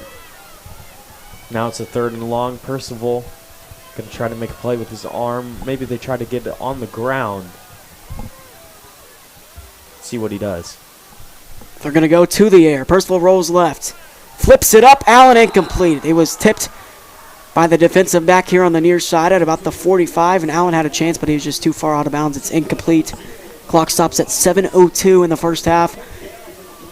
And this is 4-down territory. Plainsmen are staying on the field. I like this call right here from Coach Cameron Conderhaden. Well, it looks like Robinson is coming out to punt, actually. So Right as I say that, yeah, they come out with the punt team, but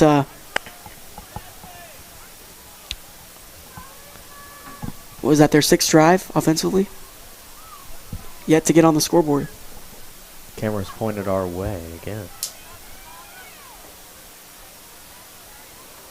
So Robinson to punt. Low snap hits the ground but picks it up. Spiraling punt on the far side, takes a bounce at the 31 and out of bounds at the 29. Norman North to start once again here offensively. These two teams have quite a history, 3-2 all time. This is the 6th matchup. Series started in 2002. Played games from 02 to 05, with Enid winning 3 out of those 4 games.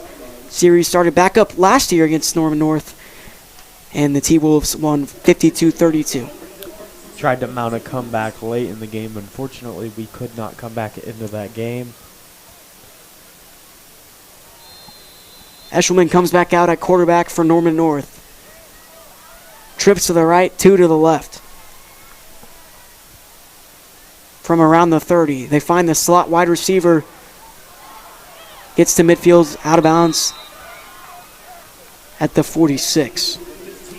So after the drive that ended with an interception, moving the ball past midfield in just one play again.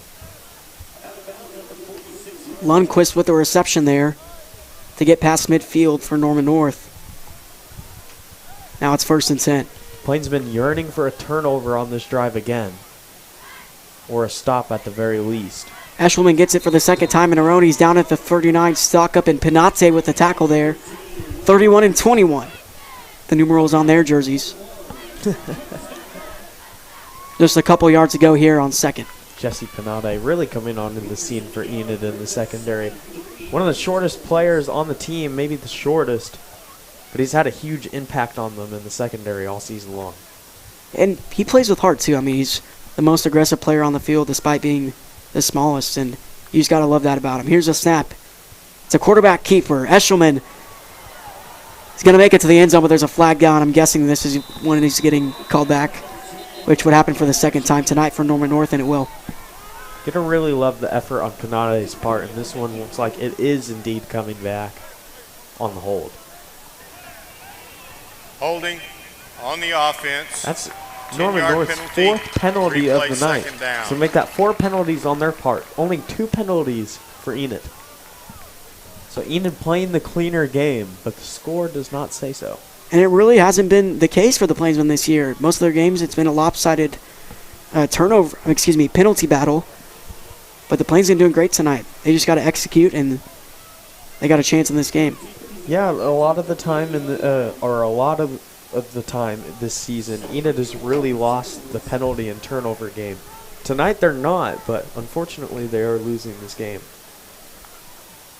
2nd down and 12 for Eshelman after the called back rushing touchdown. And it's incomplete on the far side. He's looking for Carter Hammer, Washington on the coverage. Washington able to make a play, making it another 3rd down along. So now another chance to force a punt.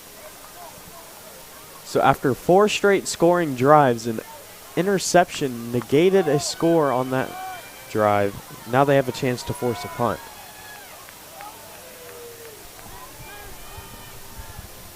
take him off the field here, the offense just has to execute. Under 6 minutes to go. It's 5:57 on the clock after the incompletion, and a tight formation here for Norman North. They motion out Lundquist. Eshelman, chest high snap. Looks for Prater, and it's incomplete on the far side. 4th down and long now. Plainsmen are going to force the punt, and they definitely needed that. Zane Prater not able to make that catch. It looks like they might be staying on here for 4th. Well, I guess the Norman North coach can make the argument that it's 4-down territory, and he will. He's going to decide to go for it. The line to gain is the 36. Lucas Sears jumps for the Plainsmen. Now it's going to be a 4th and 7. Dead ball. Encroachment on the defense. Replay 4th down. You just said that the Plainsmen have been winning the flag game tonight. Penalty there. Making the 3rd and manageable, so gonna have to execute on defense after making a mistake. Crowd getting hyped up here on a 4th down and manageable for this Plainsman defense. 7 yards to go from the 43. Low snap, picks it up. Eshelman looking to throw. He's troubled. Flushed out of the pocket. Flops it up, and he caught it at the 30 and out of bounds at the 23. Mason James with the reception for Norman North. And James gets the catch. A hard hit by Jaron Porter, but able to break that tackle and slip away for the first. It was a 4th down that the Plainsmen did not want them to convert. Now they're nearing the red zone with a chance to score for the 5th time tonight with 5:38 to play.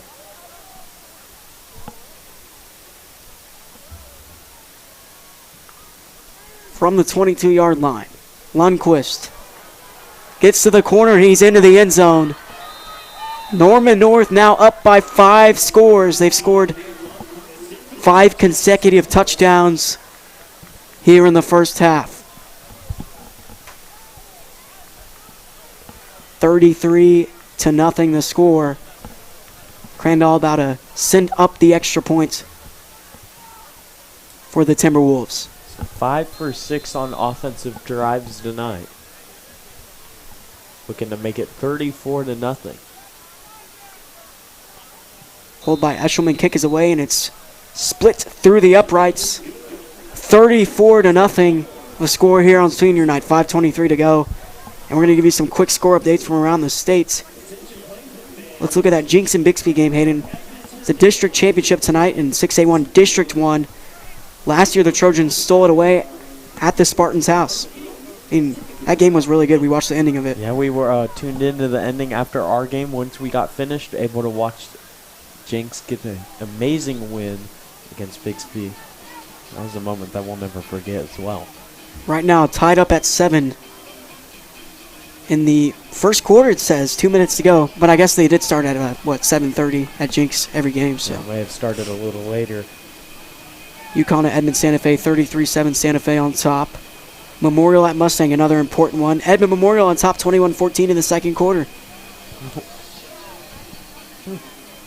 Interesting. The Moore War, Southmore at Westmore. Obviously, they played at the same stadium. 6-14, Southmore trails. And then last night's game, Moore at Broken Arrow. Broken Arrow won 42-35. Edmond North at Union. Union won 50-14.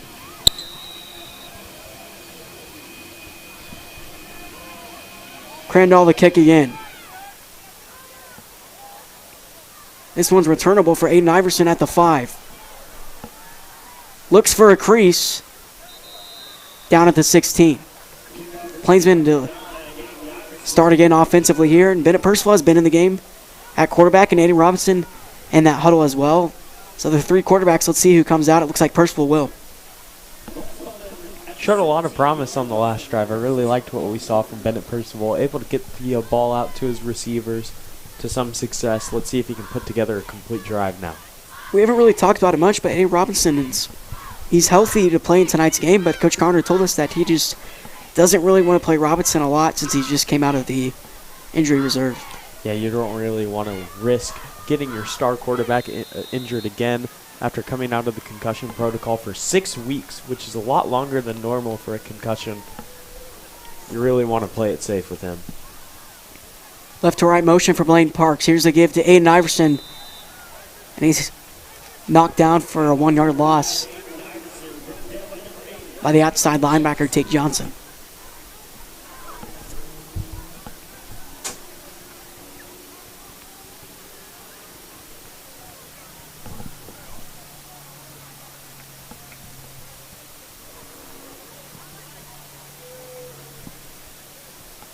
Just under 5 minutes now here in the first half. 3 wide receivers set for the Plainsmen. Blaine Parks, the H-back. Aiden Iverson stays at running back. Percival, the quarterback. Percival back to throw. Looks. Zaire Allen makes his first reception of the night. It's not enough for a first down, but he gets past the 20. Good catch by Allen. Good throw by Percival to make it a third down and medium. 4:19 on the clock. So in no hurry to score. Credit Allen with an 8-yard reception.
Shout out to the student section tonight. I see a couple of my buddies, Jose Mace. There's Jace, Carter, Simon. Caitlin Besichek, she's had quite the year in softball, but 3:49 to go here in this first half.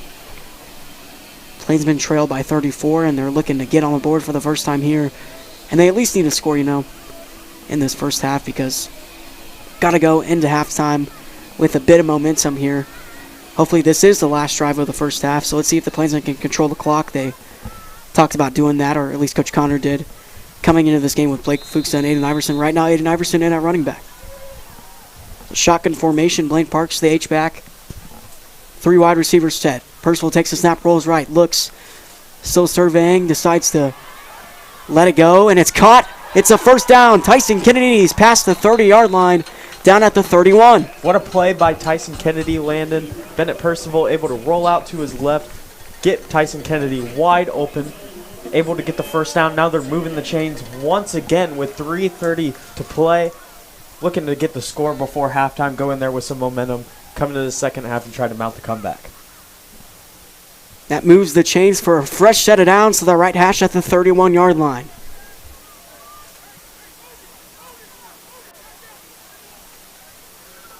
Percival on first down. Looks left to a screen pass in the flat too high, intended for Tyson Kennedy. Trying to set up the screen to Kennedy. Kennedy just too high for him and not able to make that catch. It's going to be second down. Clock not ticking. Time is on your side. Just take your time. Don't make mistakes and try to go in the end zone.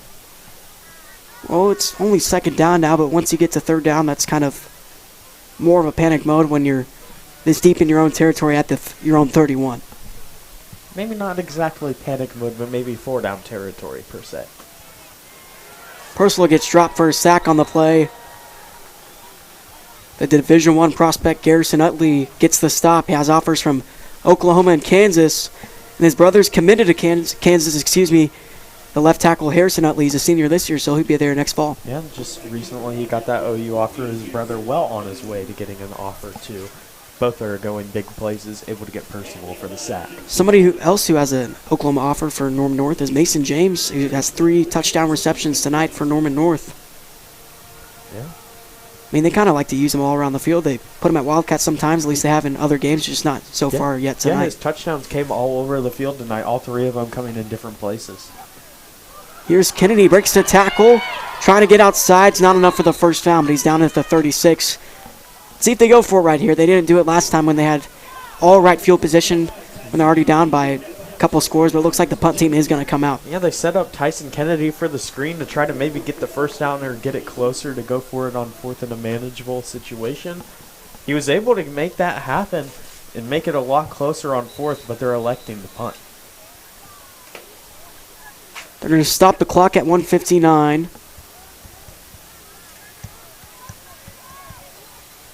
It's not a timeout. They're just bringing some substitutions into the game. So just under 2 minutes here in the first half. The score, 34-0, Plainsmen trail on senior night. In the halftime interview for this week's game, it's going to be me and Dr. Dudley Darrow, Quadruple D, going to be up here in the booth for the C&D Midway show. It's your last interview with him at Homeland, and how does that feel? You know, it started a freshman year, carried on into sophomore year, junior year. Obviously, he wasn't here in the district, but it's a fake on 4th down. He's looking for Young, and it's incomplete. He just overthrew him by a tad. And now Norman North to start with great field position and a chance to go up by even more. He had Keon wide open down the field. Unfortunately, he overthrew. Just slightly overthrew that one. Not able to make it on the diving effort. So it's going to be a turnover.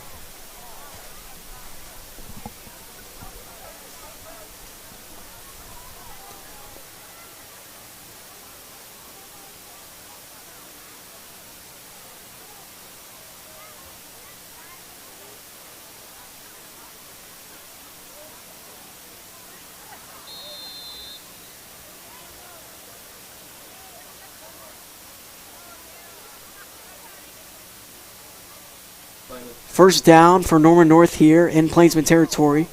Quarterback keeper trying to get outside, and he does.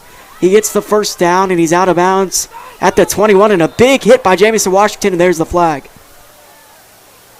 So call that penalty on Washington for the late hit out of bounds. That's going to be their 4th penalty of the night, tying it 4 apiece with 1:45 to play. I like it. Minute 47 to go now. Clock stops after the flag. But that's just going to inch him closer to the end zone. Distance to the goal, first down. Something you don't want to do when you're down by this much.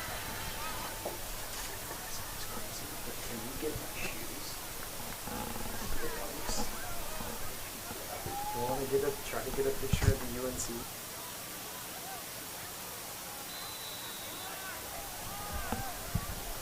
It's going to bring the Timberwolves to the Plainsman 10-yard line. Now into the red zone after the flag. They were out of bounds at the 21, but the late hit brings them closer to the end zone. But they stop them behind the line of scrimmage for a 1-yard loss right there. One of the Russell bros got there, along with Withy and Colt Newman.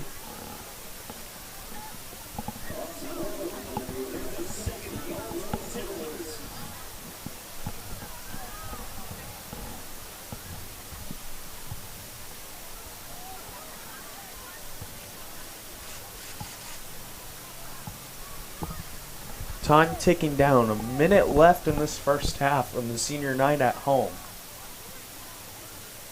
They go to the ground on second down. Dives for the plane. And he's just short. It's going to be 3rd down and goal. Inches to go, Hayden.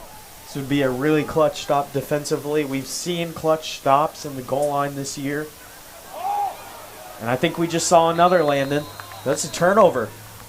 That ball was fumbled, and Tyson Kennedy says we have it. Waiting for the call. No signal yet. Who's at the bottom of the pile, Hayden? It looked like Britton Combs was at the bottom, but I don't know if he Norman had the North ball. is saying they have it. And that's a turnover, Hayden. 23 seconds to go, and the Plainsmen get the football. They get the football back on a turnover. What a play to make sure that they don't score that 6th touchdown. They got about as much time as Texas did at the end of that OU-Texas game this year. Yeah, they did.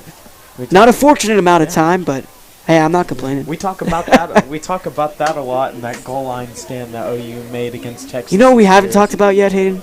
Who? OU Kansas. OU Kansas. That was a tough one, I'll tell you right now. That was a tough game. I was trying to listen to the end of that game for my All-State audition last weekend. Hey, I made the first round, me and Blake Allen and a couple other baritones. Shout out Blake Allen tonight taking pictures for us as well. You know, I haven't gotten to talk to you this week a whole lot. We've been quite busy this week. So, what did you think of that Kansas game? Did you think maybe that it was just one of those fluke games for OU like everyone else? Everyone seems to think that they kind of do this every year in the Big 12. They have that one game where they just unfortunately lose. I mean, I guess that was the case. There's nothing else to say. I mean, it was a loss, wasn't it? Fortunately. So, let's hope they can pick it back up. Hopefully they're back in the playoff conversation soon. Right now they're ranked at number 9 in the polls. 23 seconds to go in the first half. The score 34-0. Norman North with the lead. So they're not first and 10. No, it is third down and goal, actually. So Norman North keeps the football. It was just a timeout that was called on the field. Norman North has 2 remaining timeouts. They did not call that a turnover. Eshman snap handoff. Dante Moses gets into the end zone for his first touchdown of the night. And it's on the ground from 1 yard out. So 20 seconds left. Norman North is going to cash in on their 6th touchdown of the night. 6 in the first half.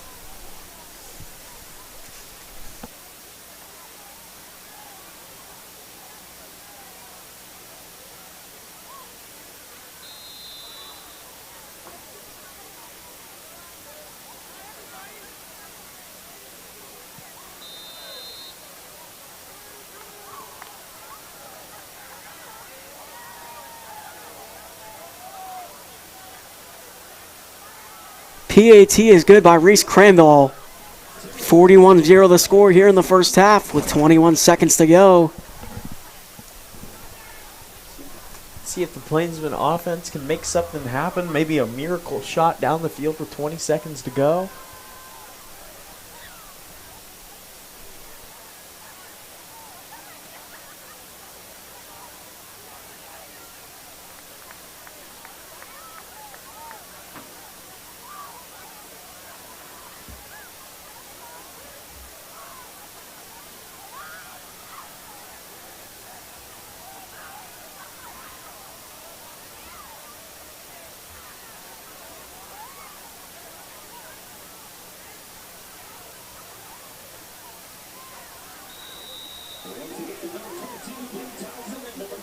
Crandall the kickoff for Norman North from the 40-yard line. Toe to leather. And actually takes a bounce in the field of play, but he's down inside the 10 at the 9. Blake Thompson, the guy to pick it up for the Enid Plainsmen. Backed up pretty deep here with 18 seconds to go, huh?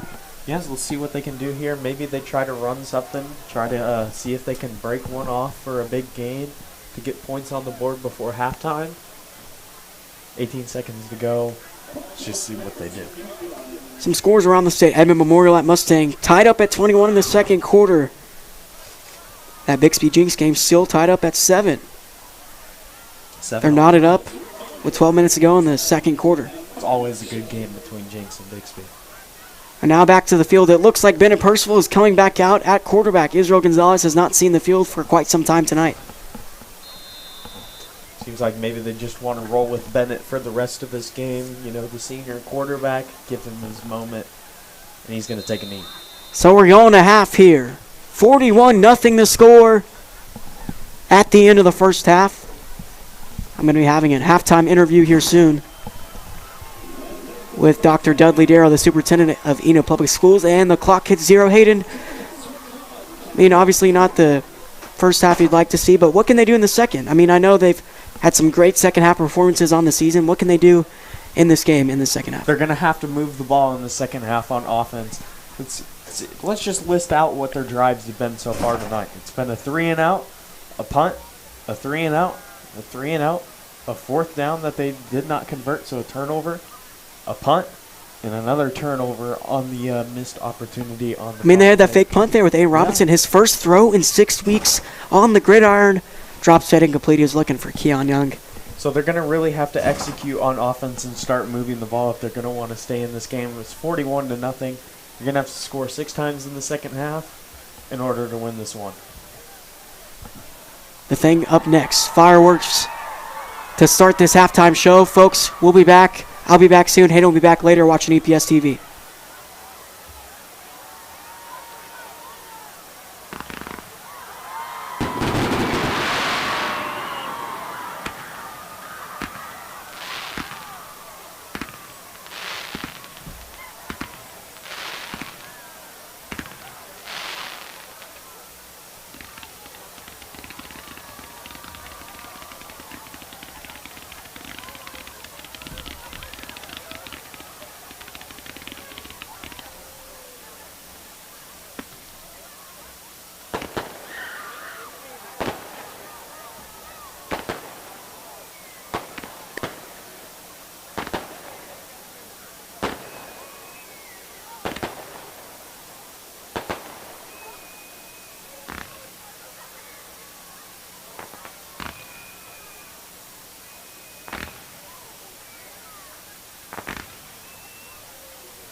Good evening, Pace and Plainsmen family. Greetings from halftime of our last regular season game, home to Norman North on what is Plainsmen Football Senior Night. A game with major postseason implications, so keep a close eye on all the developments across the state. Come on, Plainsmen, let's get it done. Good, boys. Really an amazing time of year. Busy. Oh, yes, it is. What's going on? Yes. Craig Liddell, head principal at Enid High School, along with Kendall Mullen, ex-freshman principal here with Enid High, 5th year being freshman principal with Mr. Liddell. Lots of things that have gone on this week that we're going into next week. We'll start with a couple of the highlights from this past week. Principals Advisory Committee. We gathered this past Monday. So many great concepts that are student-driven. These teams are covering topics such as mental health, facilities on campus, connecting to the future paces and Plainsmen, our attendance rates, and also student engagement. Ms. Muller, share a bit on that. I tell you what's so impressive with these students are they're the ones coming up with the idea and a solution. They recognize the problem, they're presenting ideas to us, and they're also trying to get everything going to a better EHS experience for all students. It's been really impressive by the students who are part of our PAC. And I think that's what it's all about. Ms. Mullinax nailed it there. Can we get better? Can we get better at all that we do and how we serve our students? And hearing that student voice is so important to us. Again, we put this out to all students. If you've got an interest in that, come touch base with us. Myself, I'm often in the cafeteria in the mornings, at lunchtimes. Mr. Mullinax for the youngers. Any of the assistant principals, touch base and just say, hey, I'd like to be involved. We've got about right around 50 students just now, which is a great number, but that can always grow. People's voice really does count, so that's huge. So many other good things that are going on. We had esports competing. They've been successful over in Tulsa at their regional. And then some really neat things. I never mentioned it last week, and that was on me, but our cheer team, they had an amazing showing at Washington last week, and I hadn't given them good luck for them. So good job, y'all. And now it's a big shout out for tomorrow. They go to regionals down in Piedmont. They're off of an excellent game day performance last weekend, and now they're going to step up. This group has grown tremendously in terms of numbers, but also in terms of confidence, and the energy is really good. They're very positive. Yeah, just having a great time. So good luck, ladies. We know that you'll represent us with style, and we're very, very impressed. This next week, going into Tuesday evening, orchestra have their fall concert. Young musicians are super talented and ready to showcase their talent. This next Wednesday, so Tuesday night orchestra, Wednesday, we host our pre-ACT, which is for our 9th and 10th graders. The 8th graders will be coming up from the middle schools, and they take that test all morning. The afternoon will be the state-required naturalization test. That's the test that students all have to pass to be able to graduate. For 11th and 12th graders, they have virtual assignments that day. They do not come to school on Wednesday, November 8th. They do have options that they have signed up for college tours, and that's special. So the school's going to provide the transportation. We have groups that are going to Northwestern Oklahoma State and Alba, to UCO, to NOC Enid, and also we've got a group of 40, 50 kids that are going over to Oklahoma State for a physics conference. So kids that are involved in chemistry and trying to step up to physics, all our physics students, our physics in action class, these kids are pumped, and it's meant to be an amazing day that Oklahoma State puts on. So very excited to work with those education partners as they accept our kids and get them excited about the future. Well, I just think it's a great another opportunity for our students to have outreaches, to go to campuses, to be able to see these campuses if they want to go to college or where they're going to go to, because we have entree tours coming up as well. So we have students who may not want to go to college, we have the entree, but be able to go onto the campus, to meet the people, to see people, that will help them be able to say, okay, now I know what direction I'm headed. Great opportunity that we provide here at Enid High School. Absolutely. I think it's that inspiration to say, I can do this. It gets them excited, and then that helps drive the work here. We like to say at Enid High, we're student-centered, but we're also future-focused. Got to earn it in the present, but we are looking ahead. What am I working towards, and then going and earning it? We do have next Friday, Veterans Day is the 11th, which is the Saturday, and our band will perform at the City Parade downtown Enid. But on the 10th, which is the last day that school's in for that week, Friday the 10th, and that morning, we'll have our annual Veterans Day Assembly. We hold for the whole school that morning, and it's really a special time to be able to honour those who have represented our country. Our Air Force Junior ROTC always do an amazing job of honouring those who served. Very impressed with all of them. Also coming next week on Thursday, starting the 9th, is our school play.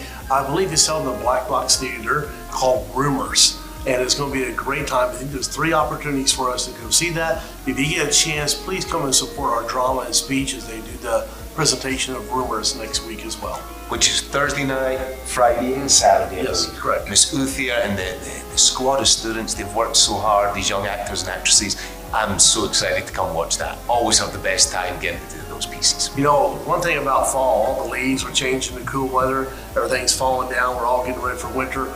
Well, we are doing that as well at Enid High School, because as the fall sports start to wind down, we have a transition before winter sports, and they are, Mr. Bell. Yes, so they're ramping up pretty fast. We've actually got swim competing this week. We've got some basketball. The young, I think it's the 9th graders get off and get rolling. And then we have a great opportunity. Two things, not this coming week, but the week after, is the morning of Monday, November 13th, we were going to have our National Signing Day celebration. Yes. And then that Tuesday evening, the 14th, will be fall sports banquets, which is an amazing time to celebrate. It's kind of like a deep breath for the coaching staffs and sometimes for the players to say, wow, what a year we had. And we can really recognize both conference, regional, state awards, and then local program awards. And it's really a good time to take a minute and celebrate all the time and effort that's put in by everyone involved, because they're huge undertakings, and that also includes the families getting to celebrate and take a minute and say, what a year, well done. Alrighty guys, and wrapping us up, Autry Tours, that's for sophomores or 10th graders. They will be the week of November 13th, so that's the Monday afternoon, A through L, it's half the alphabet, I think it's A through L, will go that Monday afternoon, and then the next half of the alphabet will go Tuesday afternoon. They get to go out and spend the afternoon at Autry, and this is related to the student interest inventories that they already completed, so it relates to students' interests and also maybe taps into their passions and their strengths, so now it's programs that really fit them. They get to go see them in action, test them out, see the other students, get feedback, and be like, oh, it's inspiring. I'm maybe really interested in this. Because that all happens quickly. We get into Thanksgiving, we go Christmas, and then second semester's beginning, and we're doing enrollment for next school year, which sounds like it's coming real fast. So Autry's timing is very important, and we're really excited to work with them. They're an amazing partner of ours, and our students, we've got 150 kids at Autry, actually over 150, it's about 170, 180 of our students are at Autry this school year, and they are loving it. The experience is amazing, and the doors that opens for students, and again, it's another pathway. Not every kid's going to go a college pathway, and Autry is an amazing higher education opportunity for our students to get certified and get trained and then go on and have a really successful career. Guys, we're serving our kids. We appreciate everyone's support. It takes the village. We're all in this together. Same team. Keep cheering for those Plainsmen, and good luck for everyone who's competing that next week. Go Pacers, go Plainsmen, and as always, Go Big Blue. Cheers.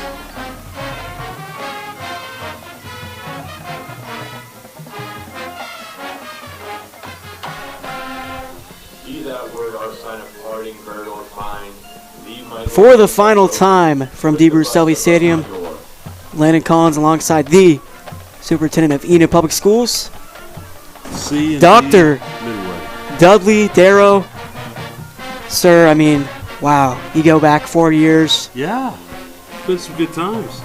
Well, I was a bit of a squeaker then, freshman year. I had that high voice, if you remember. Rise every time. Yeah, and then sophomore year we did, junior year you were not in the district. Yeah. Came back? Yeah. Just for me. That's right. Just for me. I had a COVID year. You had the COVID year, yeah. I had the COVID year. Yeah. But I'm back. Well, this game right now, 41-0. What are your takeaways? What would you like to see in the second half, and what could we done better in the first half? Norman North's pretty good. You know, they are good on the offensive line. They're good on the receivers. Quarterback and put it on the money. Good running back. I mean, that's their strength, their offensive line. Harrison Utley's at Kansas command. Sorry. They're huge up there. Yeah. I mean, they're just. That's where the game's won and lost. So, but good thing is we took care of business last week. We're in the playoffs. So I think we go to Edmond Santa Fe is what I'm hearing. Yep, at Edmond Santa Fe next week, no matter what happens tonight. Gotcha. So I heard we got a big game upcoming tomorrow. And before we talk about that game, let's talk about what happened last week. Unfortunately, my Oklahoma Sooners fell to a Kansas Jayhawk team for the first time since 96 or 97. Were you watching that game live? I did. I did. I even went for a walk, and I listened to Toby Rowland on the radio. And he's the GOAT. He's pretty good. Yeah, that was a shocker. I'm not gonna lie to you. Didn't see that one coming. Did you? You know what? I was at the last football game. I was talking, or Hayden has halftime show with you that week since we do it every other week. Yep. And I go to the locker room, the Plainsmen locker room at halftime, and Coach Jensen just happened to be over there. He said, "Collins, how about OU tomorrow? You see them winning or losing? I said, well, we should, keyword should win the game. Should. But That's right. Kansas wants to beat us. They can beat us. We just got to play our cards right. And you know what? We didn't play our cards right. Didn't make the best offensive decisions. And we dropped that game. 7-1 now. Oklahoma State 5-2. How about the Cowboys recently? They've stepped it up. How about them Cowboys? Hey. Leading rusher in the nation, Ollie Gordon. Leading the nation. He's got over 1,000 yards. You know, he's balling out. That kid, he's balling out. And, you know, if Oklahoma can't stop him, it's not going to look good. And here's the other thing. Danny Stutzman, star linebacker. Out. Not officially. Oh, he's not? Okay. Game time decision. Okay. Farouk? Yeah, he made some bad decisions with his parking. And he got several, yeah. So several bad parking decisions. Got in trouble with the law enforcement. So Farouk's not playing tomorrow. Well, that's not for sure said yet. He got arrested, though.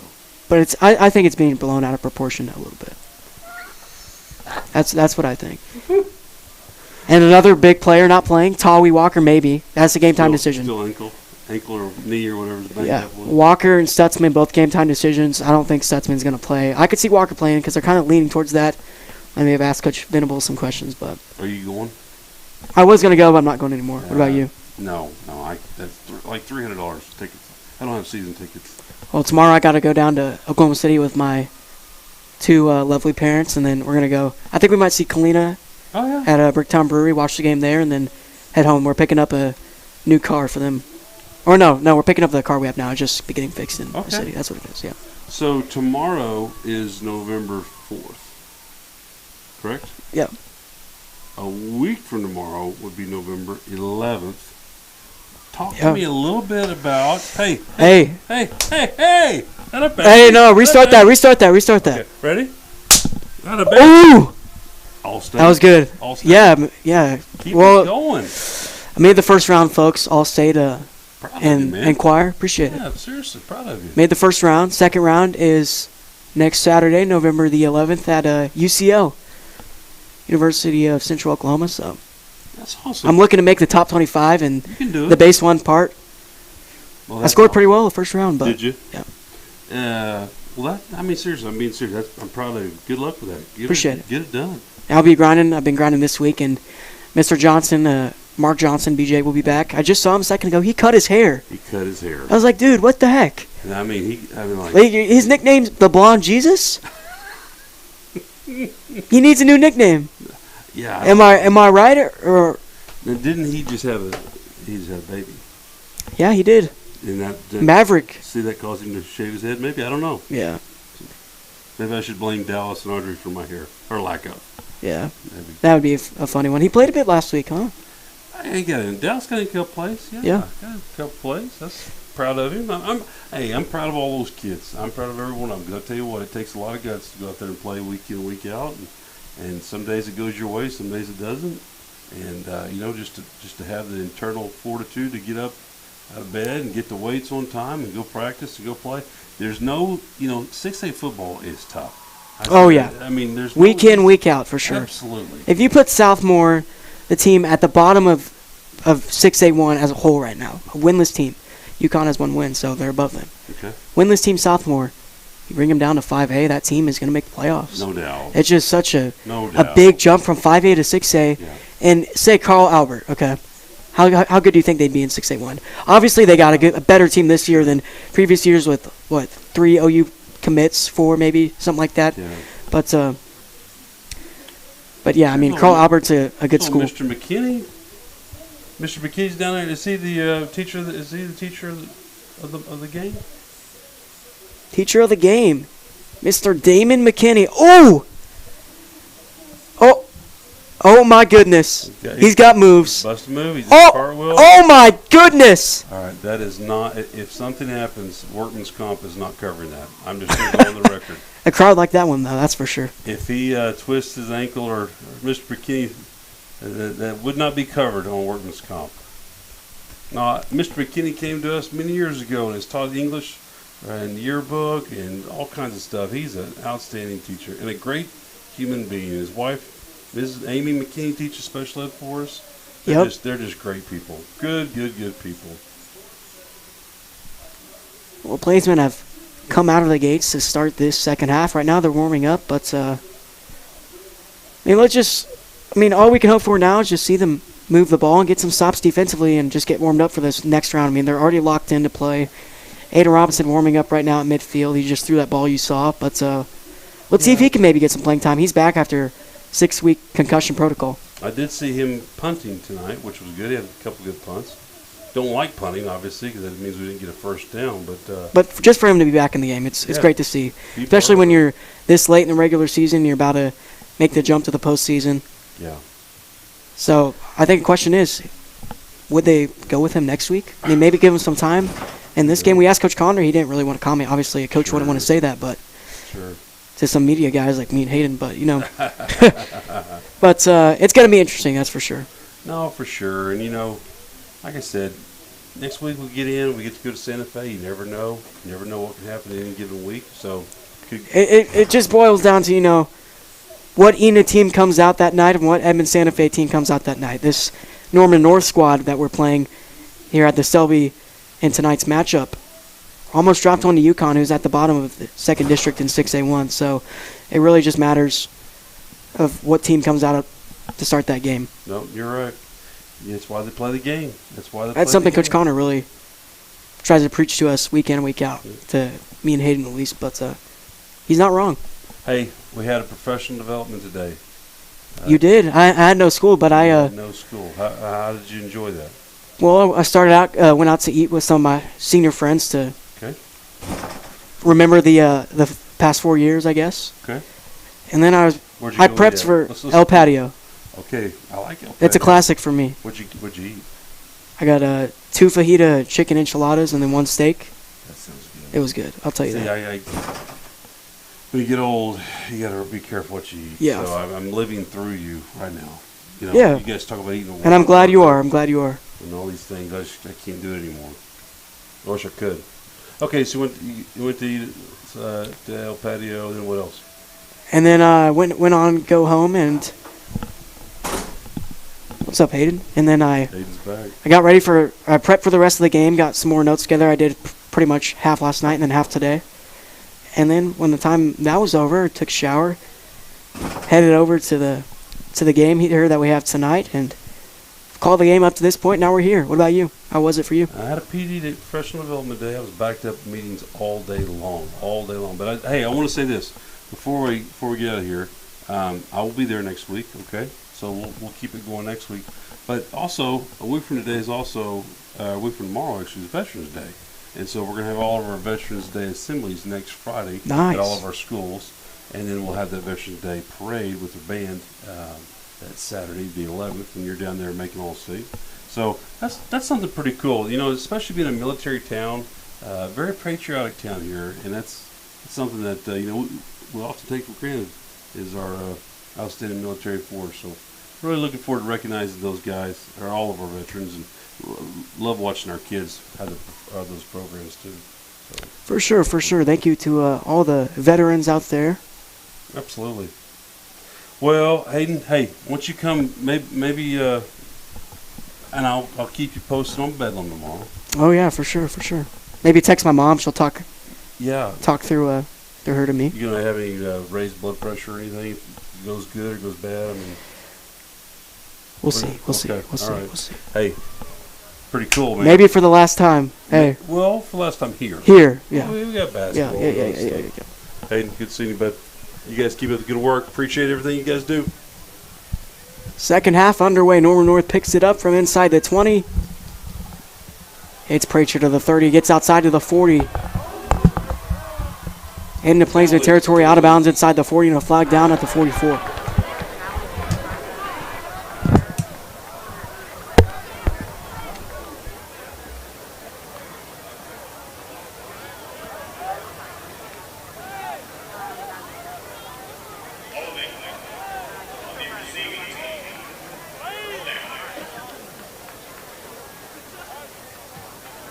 Kickoff returned by number 1, Camden Proctor. Brought down by number 81, Asher Thompson.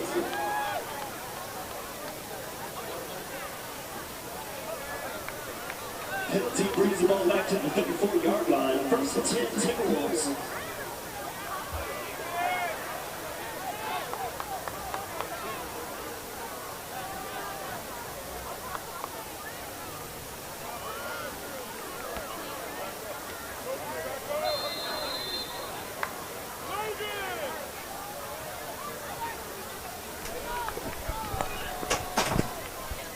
After the penalty, here's Norman North.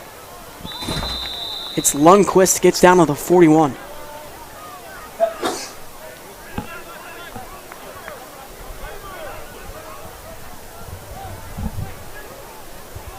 And on to number 15, Halftime interview. I heard it went pretty well. How'd it go?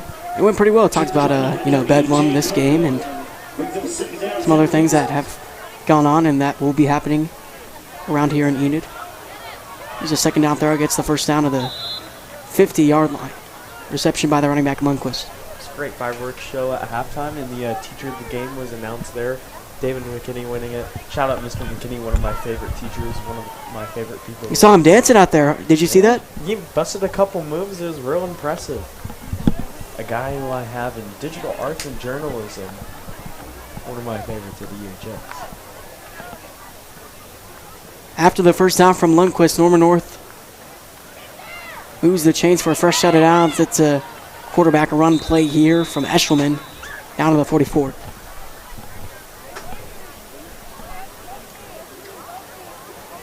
quarterback keeper to the 45-yard line, brings up second. Second and 6 for the Timberwolves.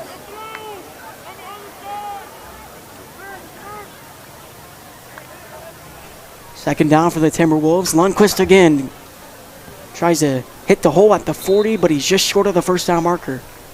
Third down upcoming. Here's the Palm Squad on the screen. Shout out to them. I see a couple of names I see. And there's the student section. What a shot there from the camera operator. Great shot. Good shot in the student section. You see Palm Squad. Been doing great all year long. And there's Mr. Craig Liddell, the head principal here at Enid High School. I talked to him and I met his father before the game. How was that? That was a good one. You know, Liddell was like, Collins here has been calling games for a while. He was like, is this your third year? And I was like, no, fourth. He said, wow. He trusted you enough to meet his own dad. Yeah. That's the level of trust right there. First down reception there for the Timberwolves. Getting closer to the end zone. 9:30 to play in the third. Score 41-0. Norman North on top. They get to this 27-yard line. Plainsmen almost jump. No flag, though. And the shotgun. Eshelman takes a snap, fires near side. Caught at the 28. Flag down. Prater down at the 10-yard line. He gets dragged out of bounds by Tyson McKinney, but yes, like you said, flag. The 22.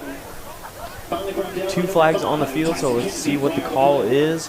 5 penalties on Norman North tonight, 4 on Enid. That's going to be the 6th penalty of the night for Norman North.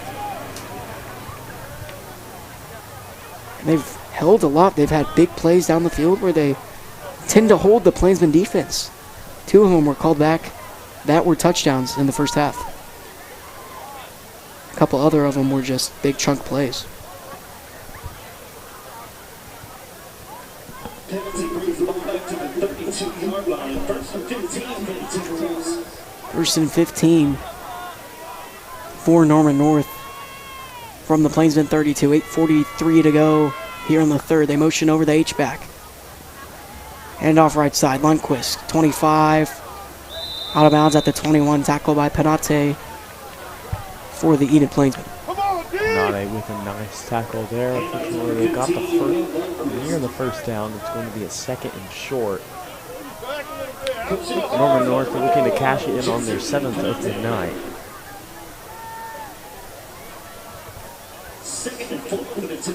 Enid just looking for a stop. 4 yards to go now for Norman North.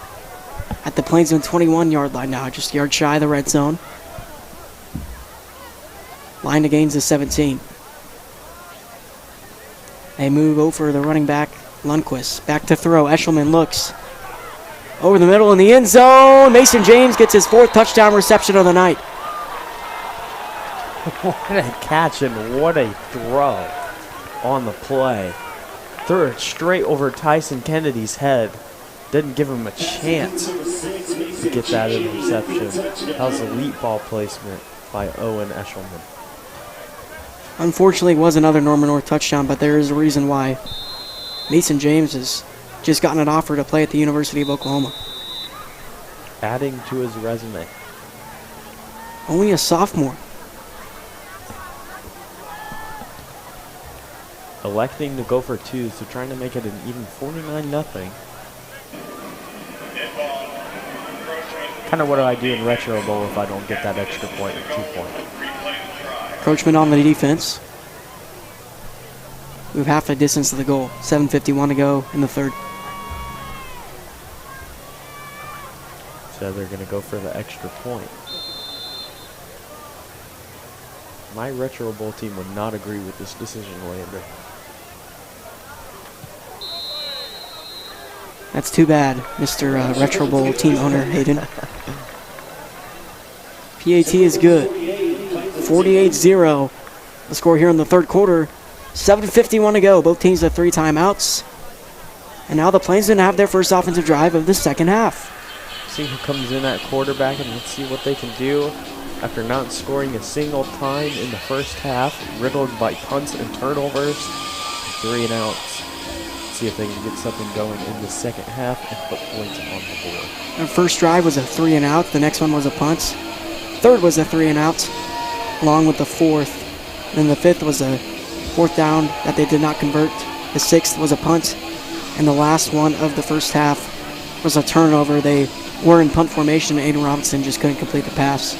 His first pass in 6 weeks, pretty much. I mean, he's in concussion protocol, but maybe they lean on him here in the second half. Both quarterbacks not been doing the greatest, but hopefully the Plainsman offense can pick it up here. I know they can, so we'll just have to see what happens. Here's the kick for a catch made by Mason Benton at the 35. With nothing to lose, it'd be interesting to see if they put him out on the field. It appears no. Well, you say nothing to lose, but you could risk him getting injured again. I mean, he hasn't had contact in 6 weeks. That has been a while. True. You have to keep injury or re-injury. Something is very much something to consider with him. You don't want to injure your quarterback again, and maybe even have a long-term injury this time.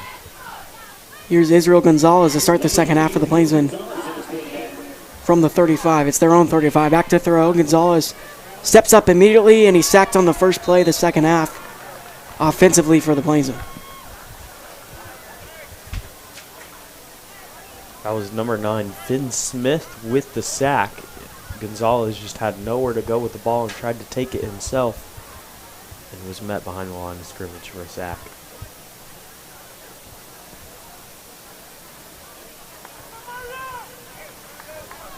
After the 3-yard sack, brings the Plainsmen back to the 31-yard line. Split wide receivers each side. Takes the snap back to throw. Looks. Left side. Tyson Kennedy dives for it. Makes the grab at the 40. An inaccurate pass that had no spiral, but Kennedy makes a play out of it. That's a reason why he's one of the most consistent players on this team on both sides of the ball. Yeah, it was a heck of a play to get it on the diving effort, to get a couple, to make it a 3rd and 4th, or a 3rd and 4. He's a guy who effort is not questioned with him. I wouldn't be surprised if he was one of the main captains next season. Gonzalez pressured again and sacked on 3rd down. It's going to be 3rd down and long for the Plainsmen now. Another 3-yard sack for the Timberwolves. His second one of this drive for their defense. Gonzalez just held the ball for way too long on the play. He had Tyson Kennedy wide open on the corner route. Should have threw that ball. See what they do on 4th down and how they bounce back. Punt team coming out again, along with Aiden Robinson.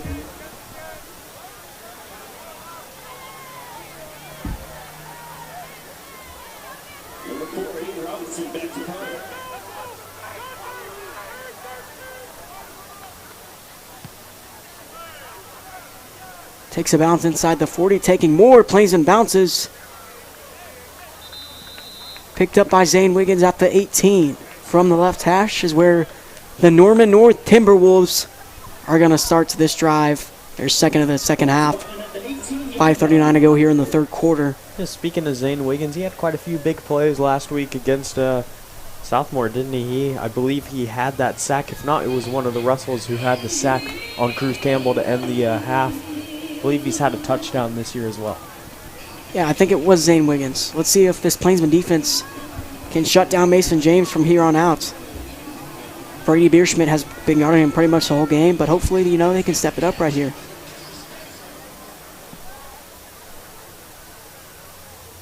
And right now, I don't see Mason James into the ballgame. Zane Prater, their other key wideout they have on this offense, maybe he's going to be the main target from now on if they keep James out of the game. There's a handoff on first down. He gets 1 yard. 5:27 to play, score 48-0. Norman North winning this contest.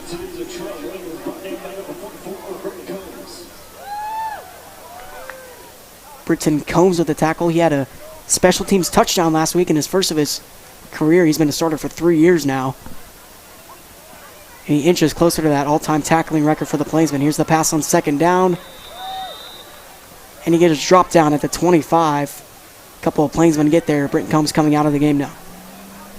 Maddox Hayes to come in for him on this third down, 3 yards to go from the 25. Yeah, Maddox Hayes has been playing very well in relief effort for Britton Combs. Combs has gone out with a couple injuries this year and illnesses.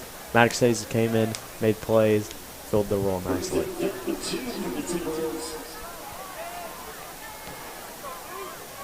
Third and 2 now, actually. Tighter formation. It's a pistol one. Full house in the backfield. Snap. Handoff. Latrell Williams gets to the 30, down at the 32, but he's going to get the first down. Withy there with the first attempt to get the tackle. Stalk up there next. Fortunately, they get the first down. Clock continues to run. So one of the longest first quarters we've ever seen, and this third quarter going by very, very quickly. It sure is. I mean, Norman North ran the ball more than they passed in the second half, so it's been interesting. In the Plainsmen on offense, they said they were going to run the ball, or at least Coach Condor did coming into this game, but maybe he just changed his mind. They give it to Williams again on first down, and he'll get about 5 yards to the 38.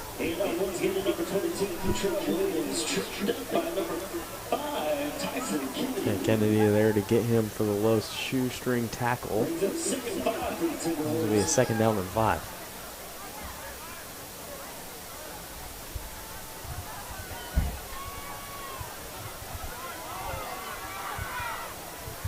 Two wide receivers each side to the offensive line for Norman North. Echelon takes the snap, looks right. Lofts it up, near side, incomplete. Jamison Washington breaks it up. The pass there for Zane Prater. Good defense and good pass coverage for Washington. He noticed that last second, didn't he? Yeah, great play by Washington. Great instincts to get up there and get that ball and pop it out of his hands. This guy with great instincts, great ball skills. Had an interception in the first game against Muskogee. He did. He's been a standout player for the Plainsmen this season. His first year starting. He's a senior this year trying to play football after high school. Plays like that will get you there. Here's a big third down over the middle, incomplete, and it was almost intercepted by Jaron Porter, but the pass there was intended for Luke Freeland, the second string wideout. But a flag down in the backfield.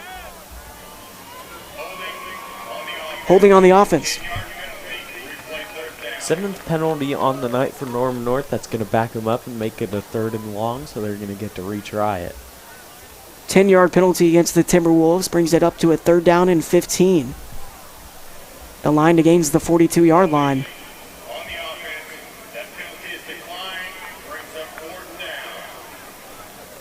But they're going to decline the penalty, so the Plainsmen decide to just take the football here, and they're going to return it. And they usually go with Tyson Kennedy back deep to receive, but usually they don't even put a return man back.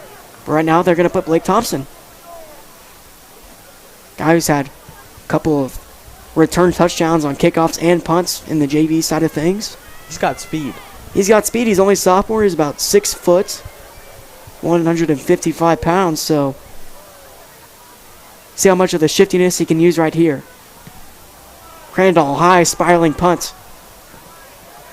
Thompson trying to evade one guy, and he can't. He's going to drag him back, to the 10.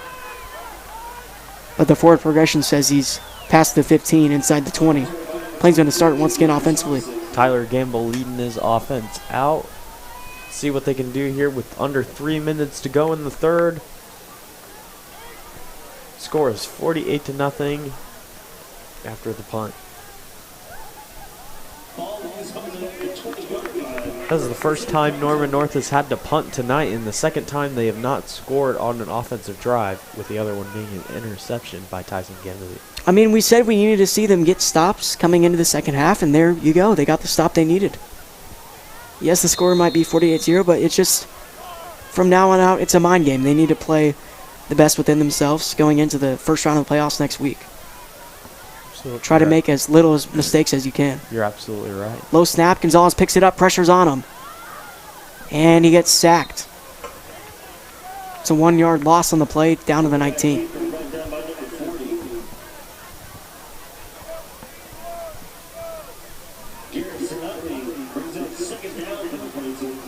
Garrison Utley, the brother of Harrison Utley, gets the sack there. I mean, he's been a standout player for the T-Wolves this season, getting offers from Oklahoma and Kansas.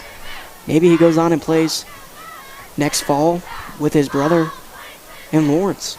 Would be really interesting to see how that goes for them. And best of luck to them wherever they go. It's about 2 minutes to go now here in the third quarter. In the flat, Lane Slater makes the catch. Pushed out of bounds at the 21. Brings up third down for the Plainsmen. Under 2 minutes to go. As you said, a third down and a long situation coming up after the catch by Lane Slater. His first of the night.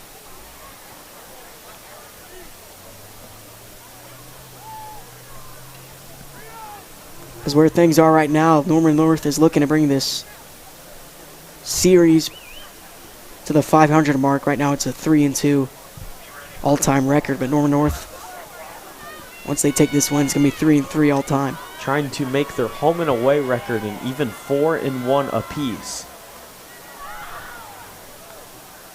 Here's Gonzalez racing to the first down marker, but he's going to be just short by about a yard or two.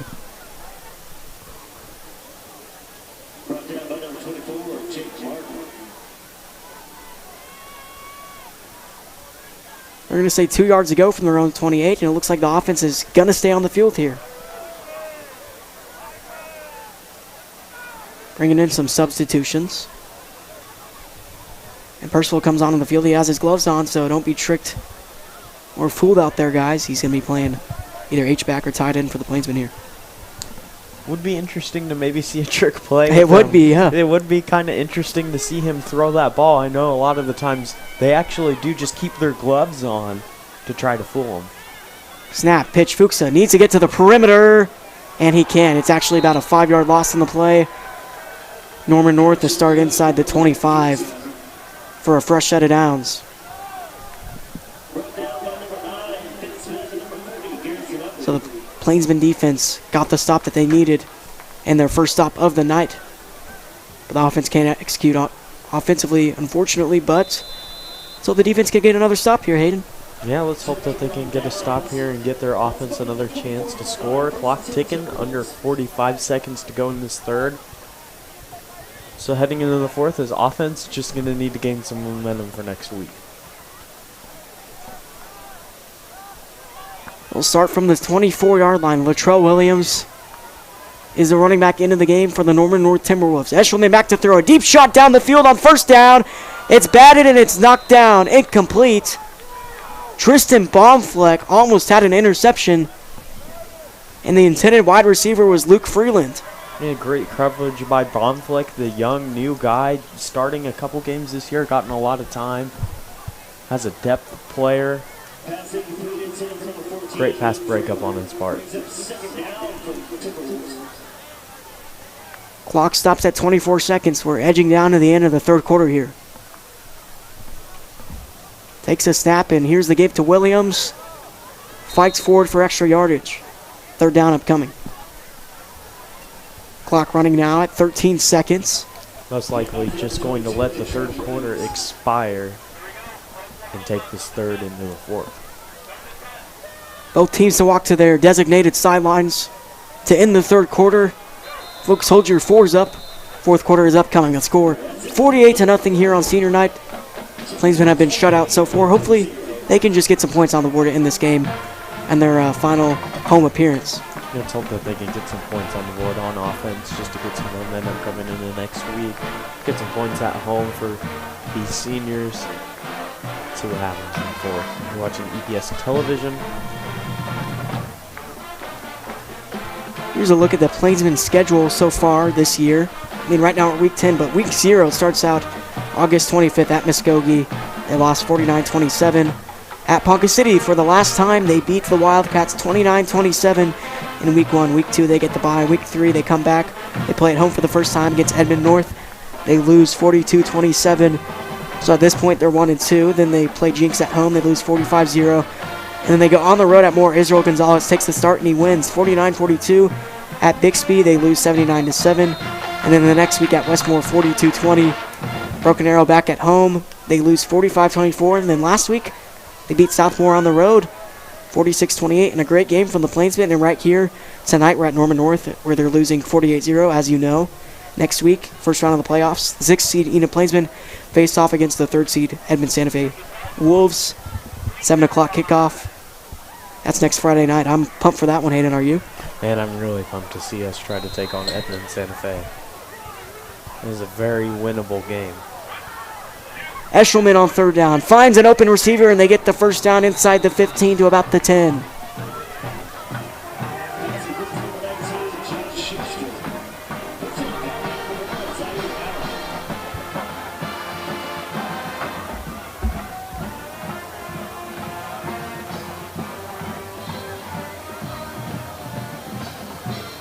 You know.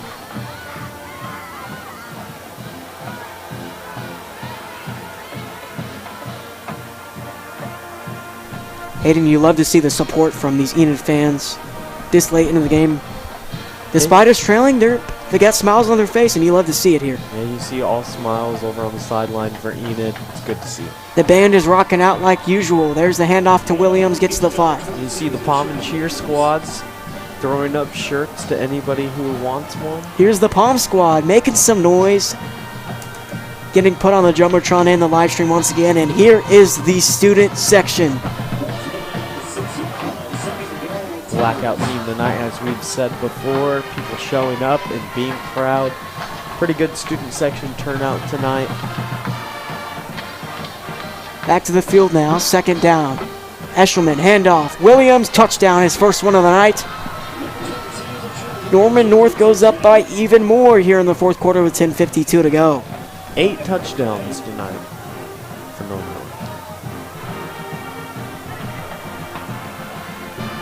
But it may be coming back. Refs talking about this one. Flag was down inside the 3. Here's the call. Face mask on the defense. That penalty is declined. Touchdown, Norman North. 5 penalties for Enid tonight, so winning the penalty game. Unfortunately not winning the game. 54-0 the score here in the fourth, and they're about to kick the PAT. Crandall has only missed one tonight.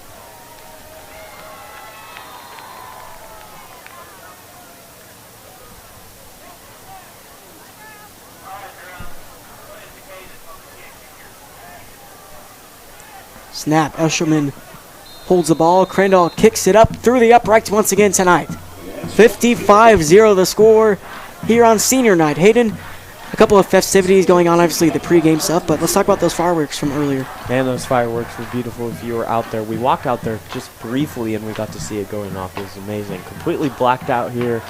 Looked great.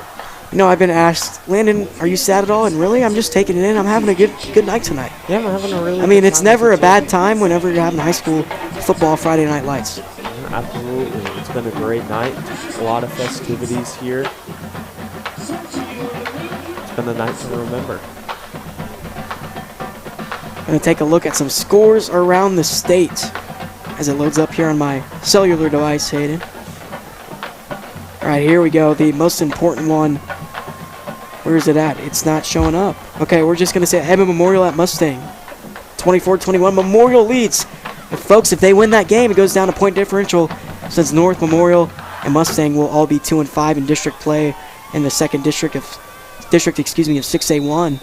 So that's going to be very interesting to see how that one pans out. It gets those last two spots in the second district. Here's the kick from Crandall, and another touchback. Only two of his kicks have not been touchbacks, but every other one has been. He's missed one PAT on the night. Every other one was made. Now Gonzalez leading his offense back out here to start the fourth quarter for them. Here's the Bixby at Jinx game from Allen Trimble Stadium. At halftime, the score 14-7. Guess who has the lead? I'm going to say Jinx. It is Jinx. The Trojans on top by 7 going into half. And honestly, I did not see Jinx having a chance in this. I mean, obviously, it's starting to become a new rivalry in all of the whole state of Oklahoma, but Jinx making a name for themselves on a down year, as some could say. Not to be that guy, Landon, but I kind of saw that coming. I think Jinx is on par with Bixby this year, arguably. And here's the big run from Lake Fuchsia. Gets to the 35, a 14-yard gain on first down. They're both the two teams to beat who have kind of swept all of their opponents in pretty convincing fashion. They're both going to be the guys that you see at the end of the year. And they're going to get nowhere on first down, maybe 1 yard. A good block by Jamison Washington on the play, something you have to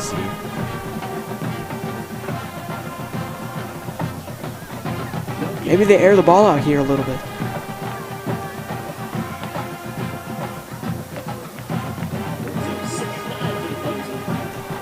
After the 1 yard gain, here's second down. They will go to the air. Looks deep down the field, Washington, and that's just underthrown. Maybe he was batted at the line, but it drops dead incomplete. Yeah, I think it may have been batted at the line. It looked like Washington was going to get open. If maybe he waited a split second of time, he could have gotten him in stride and could have brought it to the house for 6. The scoreboard we see on the big Jumbotron over there, the clock is running after the incompletion. Right now it's 7:07 and ticking. You see the band over on the Jumbotron. Yeah, they're always hyped up, as we just talked about last drive, but they're always making names for themselves. Deep shot for Allen, it's incomplete. Bringing up a 4th down and 9. Under 7 minutes to go. And the punting unit will come out, so it's another punt for the Plainsmen offense. Offensively, it's just been one of those nights where you just haven't executed up to your expectation. Unfortunately, but hopefully they can pick it up next week. Coach Connor's been a coach for a while, and he's only had a couple shutouts in his whole coaching career. Last year, the Bixby game in the second round of the playoffs, and then earlier this year against Jinx. And unfortunately, it could happen tonight, but let's hope that they can get some points on the board. I mean, a safety or field goal would just make me feel pretty good about this game, but I'm just happy to be here, Hayden. It's our last game at the Selby together, calling a game, and it's good that we have a game upcoming next week. Oh, very, very excited for next week. Edmond Santa Fe, going to be a good one, something that we're all going to want to watch. We're going to want to tune in, folks, because it's going to be a good one.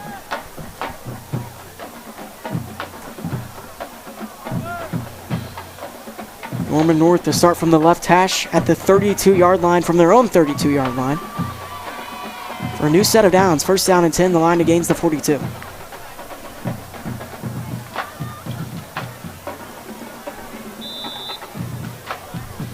New quarterback into the game for the Timberwolves. Handoff Latrell Williams, and he gets stopped for a 1 yard loss on the play down to the 31.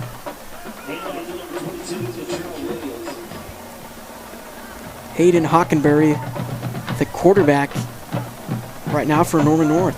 For a second, I thought you were going to say I was on the field. It's a little ridiculous. Huh? He's a sophomore, so I mean, after Eshelman's senior year, which is next season, I'd assume Hayden Hockenberry is the starter his senior season. Let's see what he can do offensively. Getting some experience into the game. I mean, oh, and it's a high snap. Hockenberry can't collect it, and now he does. Picks it up at the 15 and decides to throw it to the flat. Incomplete, almost intercepted. Brady Bierschmidt there, able to make the play, and that'll bring up a 3rd down and long. It went through the hands of Luke Freeland there and another receiver on the far side. He couldn't catch the number. Unfortunately, they didn't pick that one up off the tip drill. And Bierschmidt almost had that one. Would have been his 2nd interception of the season. Would have been a huge play. Could have possibly took it for 6 as well. 3rd down and 11. They had the 1-yard loss after Latrell Williams' 1st down run. Snap. Hockenberry back to throw. Looks. He's at far side. Intercepted. Brady Bierschmidt gets his 2nd pick of the game and his 2nd pick at home. Bierschmidt able to get it after we just said that he almost had his 2nd of the season. Lobbed it up, a 50-50 ball, and the corner gets it this time. And that's one of the good things you see out of tonight. I mean, the score might not be on our side, but it's good to see that guys that we're talking about that need to make plays and are just on the urge of breaking out, make those plays. And he's going to have a great season next year. It's going to be his senior season, I believe. Cornerback 1 is going to have a year.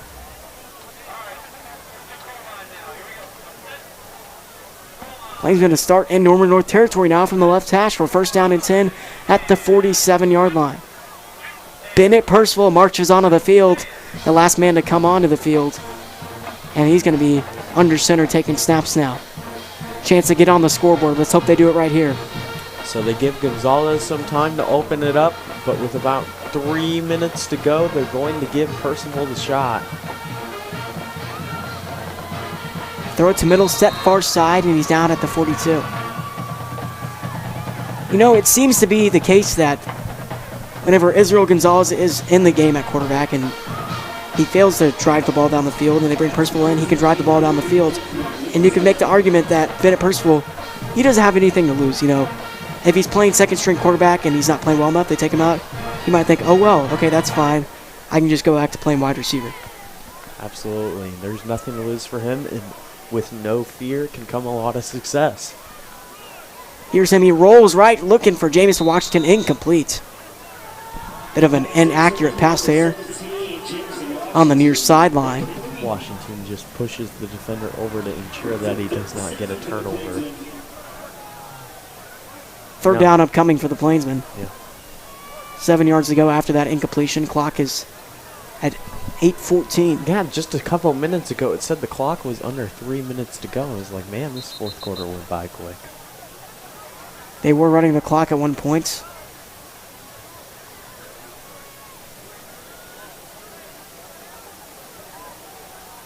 And it looks like refs are going to talk something over here at midfield. Washington talking it over with his coaches, making sure they're all set to go with his next play. It's going to be a 3rd and medium.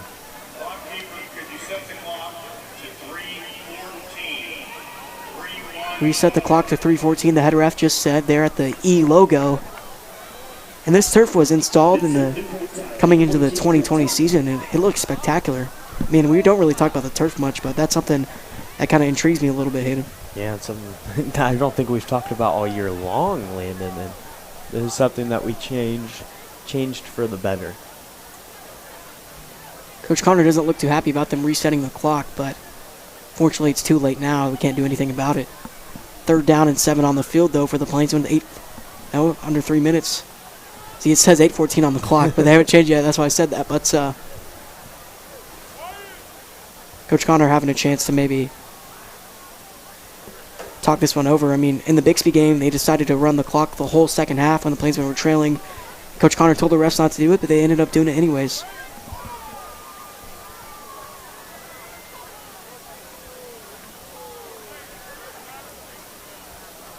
Mr. Mansfield in on the talk as well. Yeah, this is a guy who we have not talked about a whole lot this year. His first year as our athletic director after our very own Billy Tibbs left. I mean, shout out to him and Mrs. Lindsay Watts. They're doing a great job in the athletic department. They're going to continue to do that year in and year out. Here's the student section, taking a look at them. They stood here all night long.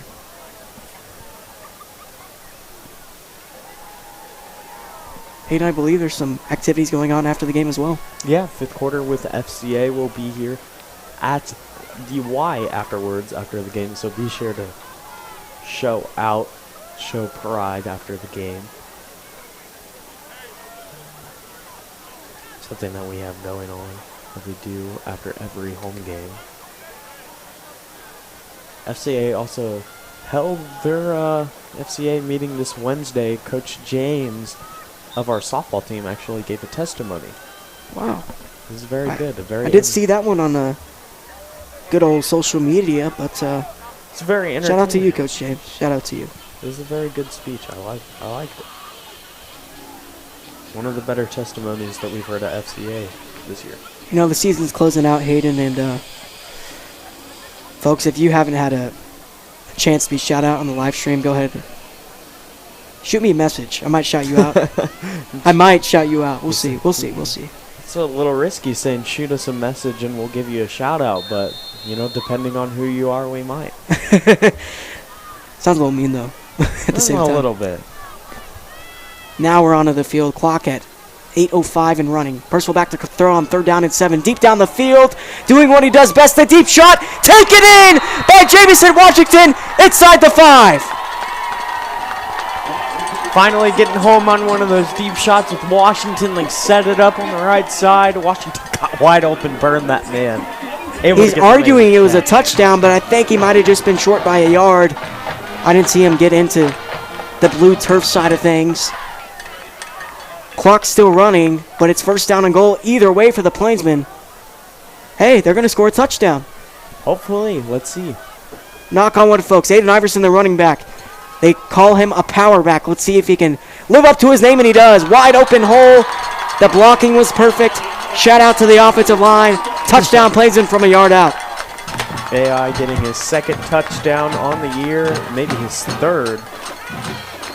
Plainsmen finally get on the board in the 4th. Well, it was actually his 1st because the one he had last week, remember, was called back with the holding call.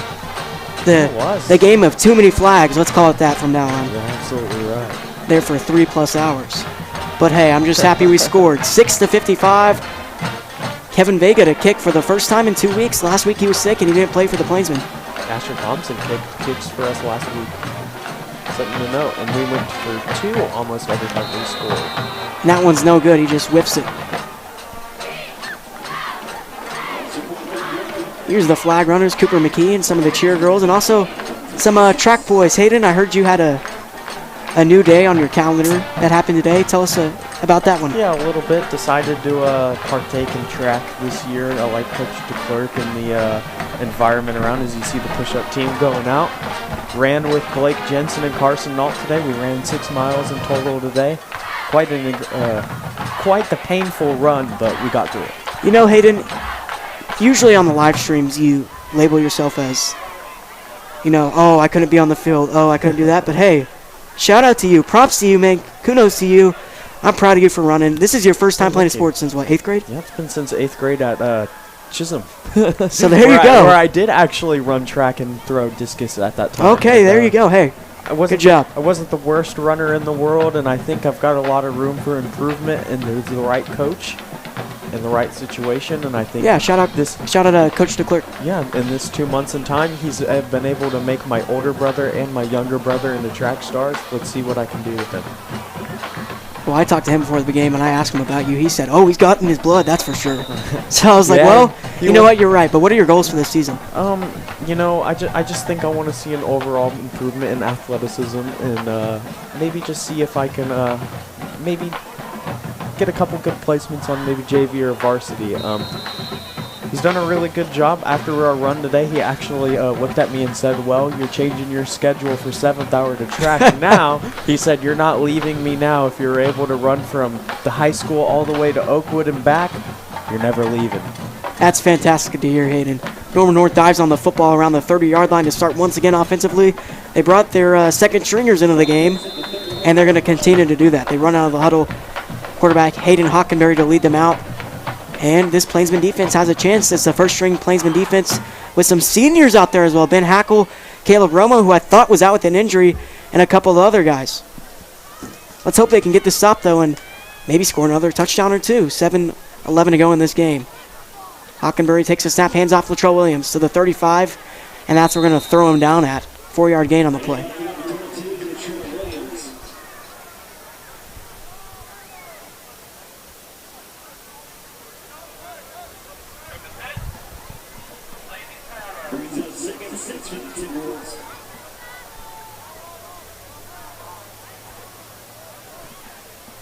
Some names to note on the field. Number 51, Ishmael. Number 50, Dominique Harmon. 47, Caleb Romo, and then Ben Hackle out there as well. Here's the quarterback using his feet into Plainsman territory, down inside the 35 to the 33-yard line. What a carry on his part. Able to break a couple tackles and get a huge gain. Flip the side of the field. Now fresh set of downs for Norman North. Just about 6 minutes to go left in this senior night game.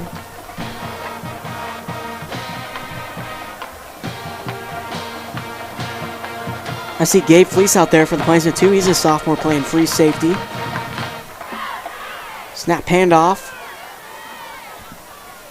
And it gets to about the 22-yard line. Is number 37 for the Wolves.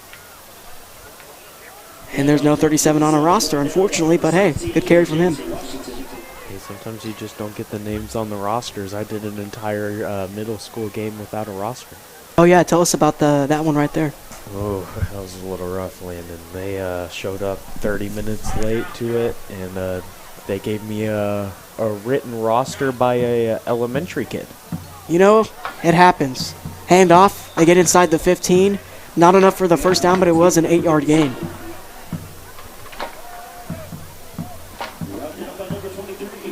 And I'm going to ask you this question. What are your plans for Bedlam tomorrow? Are you going to be watching that game or not? Oh, I'm going to be watching that game for sure.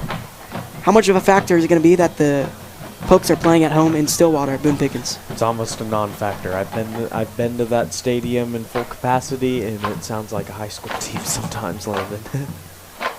I think it That's might, a little negative. I think it might be an OU-dominated stadium tomorrow. Here's the fourth-string running back. Race to the end zone. Did he get in? No, he's just short by about a yard or two.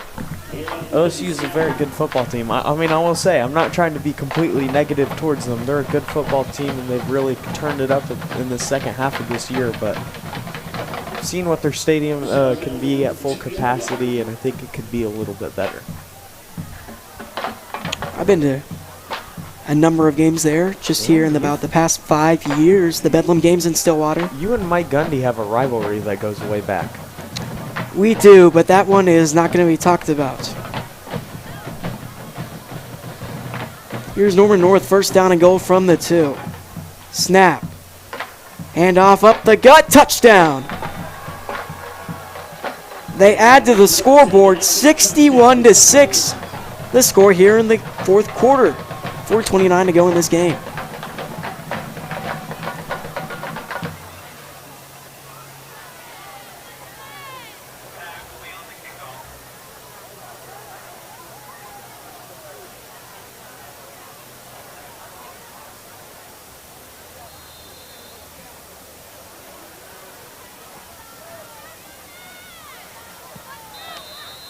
Snap, kick, and it is good. Reese Crandall has only missed one tonight. The score, 62-6.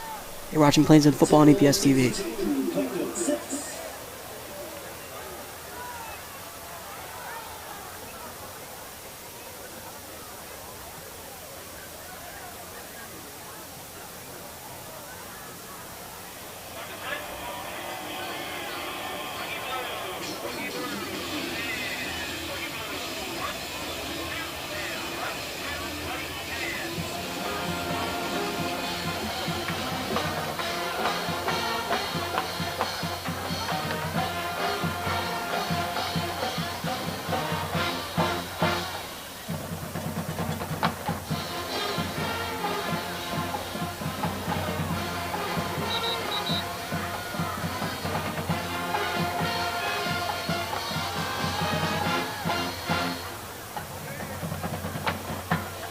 Plainsmen trot out back onto the field.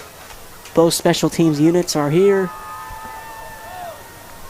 The rest of this game is going to be a banger, folks. Just under 5 minutes to go, 4:29 to be exact. Score 62-6. Plainsmen to get the football. Thompson back deep with AI9, looking to make and break off a great return. Somebody usually call AI11 during basketball season. It's AI9 for this year. Thompson from about the 10 makes a move, gets outside, out of bounds inside the 30. So speaking of, Landon, how excited are you for to call boys basketball this year? Oh, I'm very excited. Plainsmen return every single player except just a couple, but every one of their players they're returning are starters and even rotational players. How do you think they're going to do this year? I definitely see a playoff run incoming. I mean, even with the new basketball district we have, what is it, like Owasso? We don't have Broken Arrow, do we? I believe we do not. You go ahead and search that one up, but I'm going to keep talking while you look that up. I'll get back to you on that. Yeah, you will get back to us. But, folks, I mean, the Plainsmen basketball team, you really only know they're going to do decent if you're a fan of the Plainsmen basketball team and you know what players they have, because they're returning Aiden Iverson, Jaron Porter, and the backside of their court. Here's Bennett Percival on first down. Flush, deep shot down the field. He's got a man. Washington for the second time. He brings it in inside the 30 now. Folks, we talk about how Bennett Percival has the best deep ball in the great state of Oklahoma, and right there, he showed it off. What a throw by Percival. Looks like backup offensive line is in. That did not matter to him. He's throwing dimes on the field to Jamo.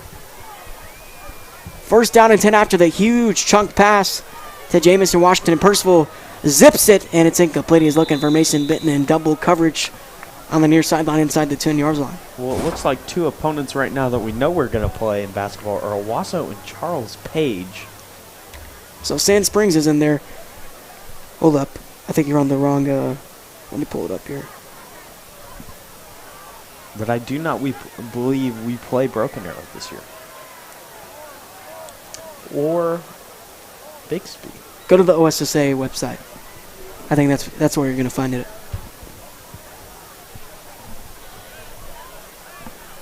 After the incompletion, second down and 10 for the Plainsmen. 3:28 to go. Clock resumes. Percival back to throw. Looks over the middle for Benton. Incomplete. Diving His second consecutive target, and it was just inaccurate, unfortunately. Diving attempt. Could not get the catch. Slight underthrow. It's going to be a 3rd and 10. Gotta imagine you take another shot at the end zone.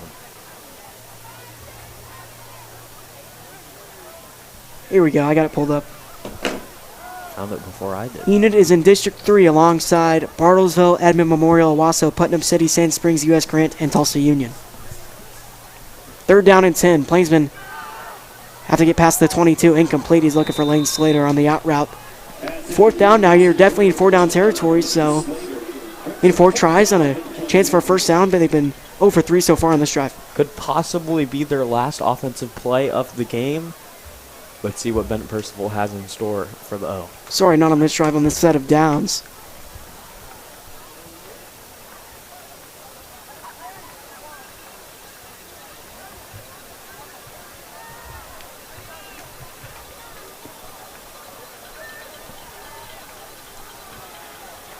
Two receivers at each side now for the Plainsmen. And the shotgun, Percival takes a snap. 4th down, 10 yards to go. Pressure's on him. And he's trying to run away, and they just get a huge sack on the play. Back to the 49. It'll be a turnover on downs. Norman North will get the football back. Most likely end this one. Let's look at some scores around the state, folks. Bixby at Jinx. 3rd quarter, 4 minutes to go. Spartans take the lead 17-14. That's 10 unanswered points in the second half from Bixby. Maybe exactly what I said at the beginning of the game when I said Jinx. Memorial at Mustang, 24-28. Mustang with the lead in the 4th quarter, 10 minutes to go in that game. Santa Fe playing at home against UConn, winning 54-14. They got the lead by 40 points. That's a little expected, though. Southmore at Westmore, the More Wars. Southmore is looking to go 0-10 on the season, losing 6-42. First down now to the field for the Norman North Timberwolves. 2:32 to go, and they're going to get backed up for a 5-yard penalty. Ball spotted at the 43 now from the right hash. 3 wide receivers set. 4th string running back into the game. Hayden Hockenberry, the quarterback.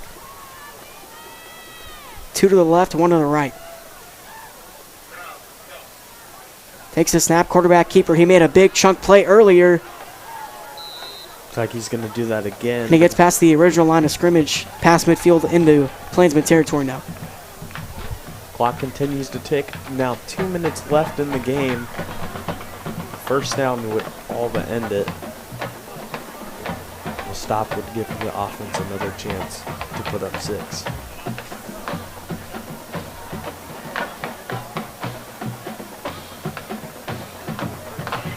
From the Plainsman 49 on 2nd down, 8 yards to go. Under 2 minutes now. Snap, handoff.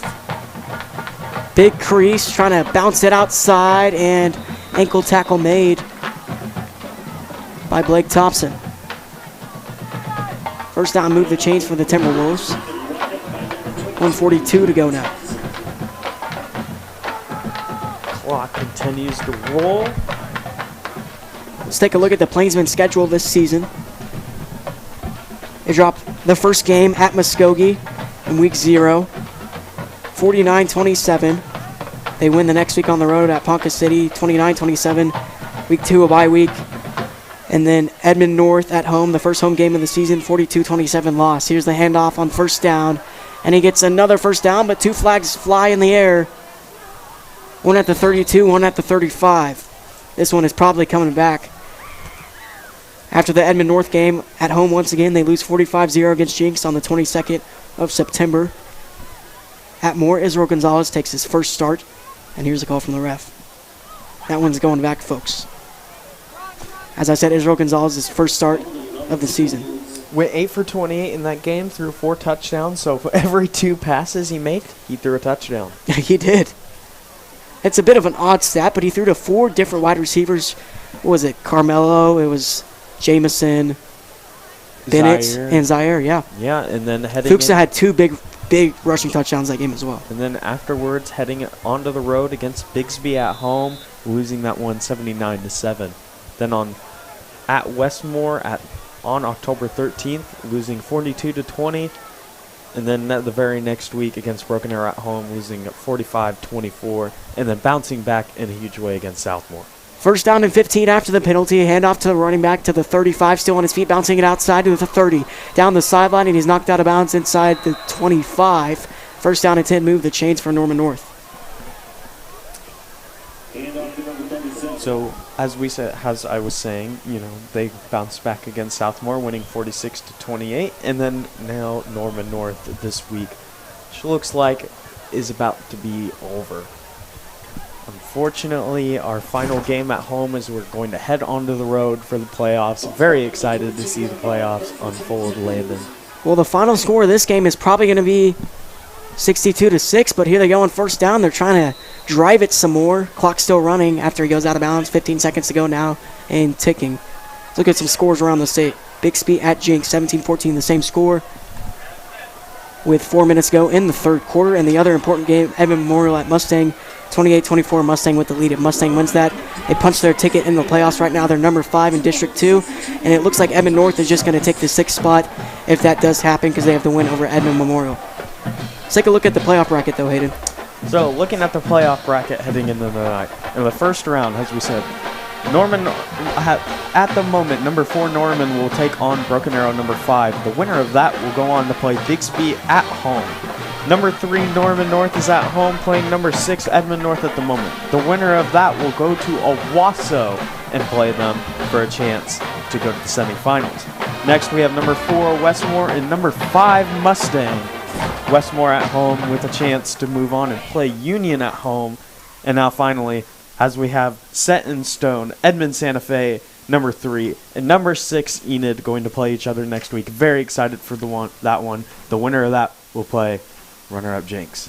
Well, with this Norman North win tonight, they're going to stay at number 3 in the bracket, and Westmore goes at number 4. They still both have the home games that they play in the first round, and then the next round they'll play the 1 or 2 seed. But from the last time at Selby, I mean, this offense unfortunately couldn't get much going, but they did get that one score.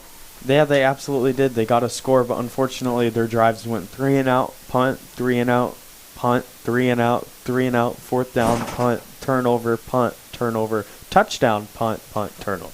So we saw some bright sides on the offensive side of the ball with Bennett Percival. Israel Gonzalez unfortunately couldn't make, as many plays as he wanted to tonight. But next round's going to be interesting to see if they bring back Aiden Robinson into the mix of things. Yeah, it's going to be interesting to see how our star quarterback comes in and tries to elevate us to win this game. As we say, good quarterbacks elevate their entire team. And the momentum that they need coming into this game, they may have not gotten it in this game tonight. But Aiden Robinson might be that oomph and momentum that they need heading into this game. Edmond Santa Fe is a very winnable game. Although the Plainsmen didn't win this game tonight on senior night, I mean, you look at the bright side of things. They showed the great defense effort. Did decent. The offense did all right. I mean, here's the thing. The penalty battle, we won. We did win the penalty battle. They had more flags than we did, and they held us a lot, which was... We also had 2 interceptions in the secondary with Tyson Kennedy and Brady Bierschmidt. So we made some great plays at times. We just unfortunately could not execute fully on offense, and that's going to be the theme of tonight. And at the end of the day, you look at this game, it's just, if we would have won or lost this game, it doesn't matter with our playoff spot. We are locked in at 6, so it's fine we lost this game. Or where are we at? We're at number 6, playing Santa Fe next week. We'll see you there at November 10th. Could be the last game of the season, and it could be the last time you see these 2 faces right here. Landon Collins alongside Hayden Clark. We're happy to give you coverage, and have a good night tonight. For the last time at home at D. Bruce Selby Stadium, I want to say good night. See you guys later. Go Big Blue.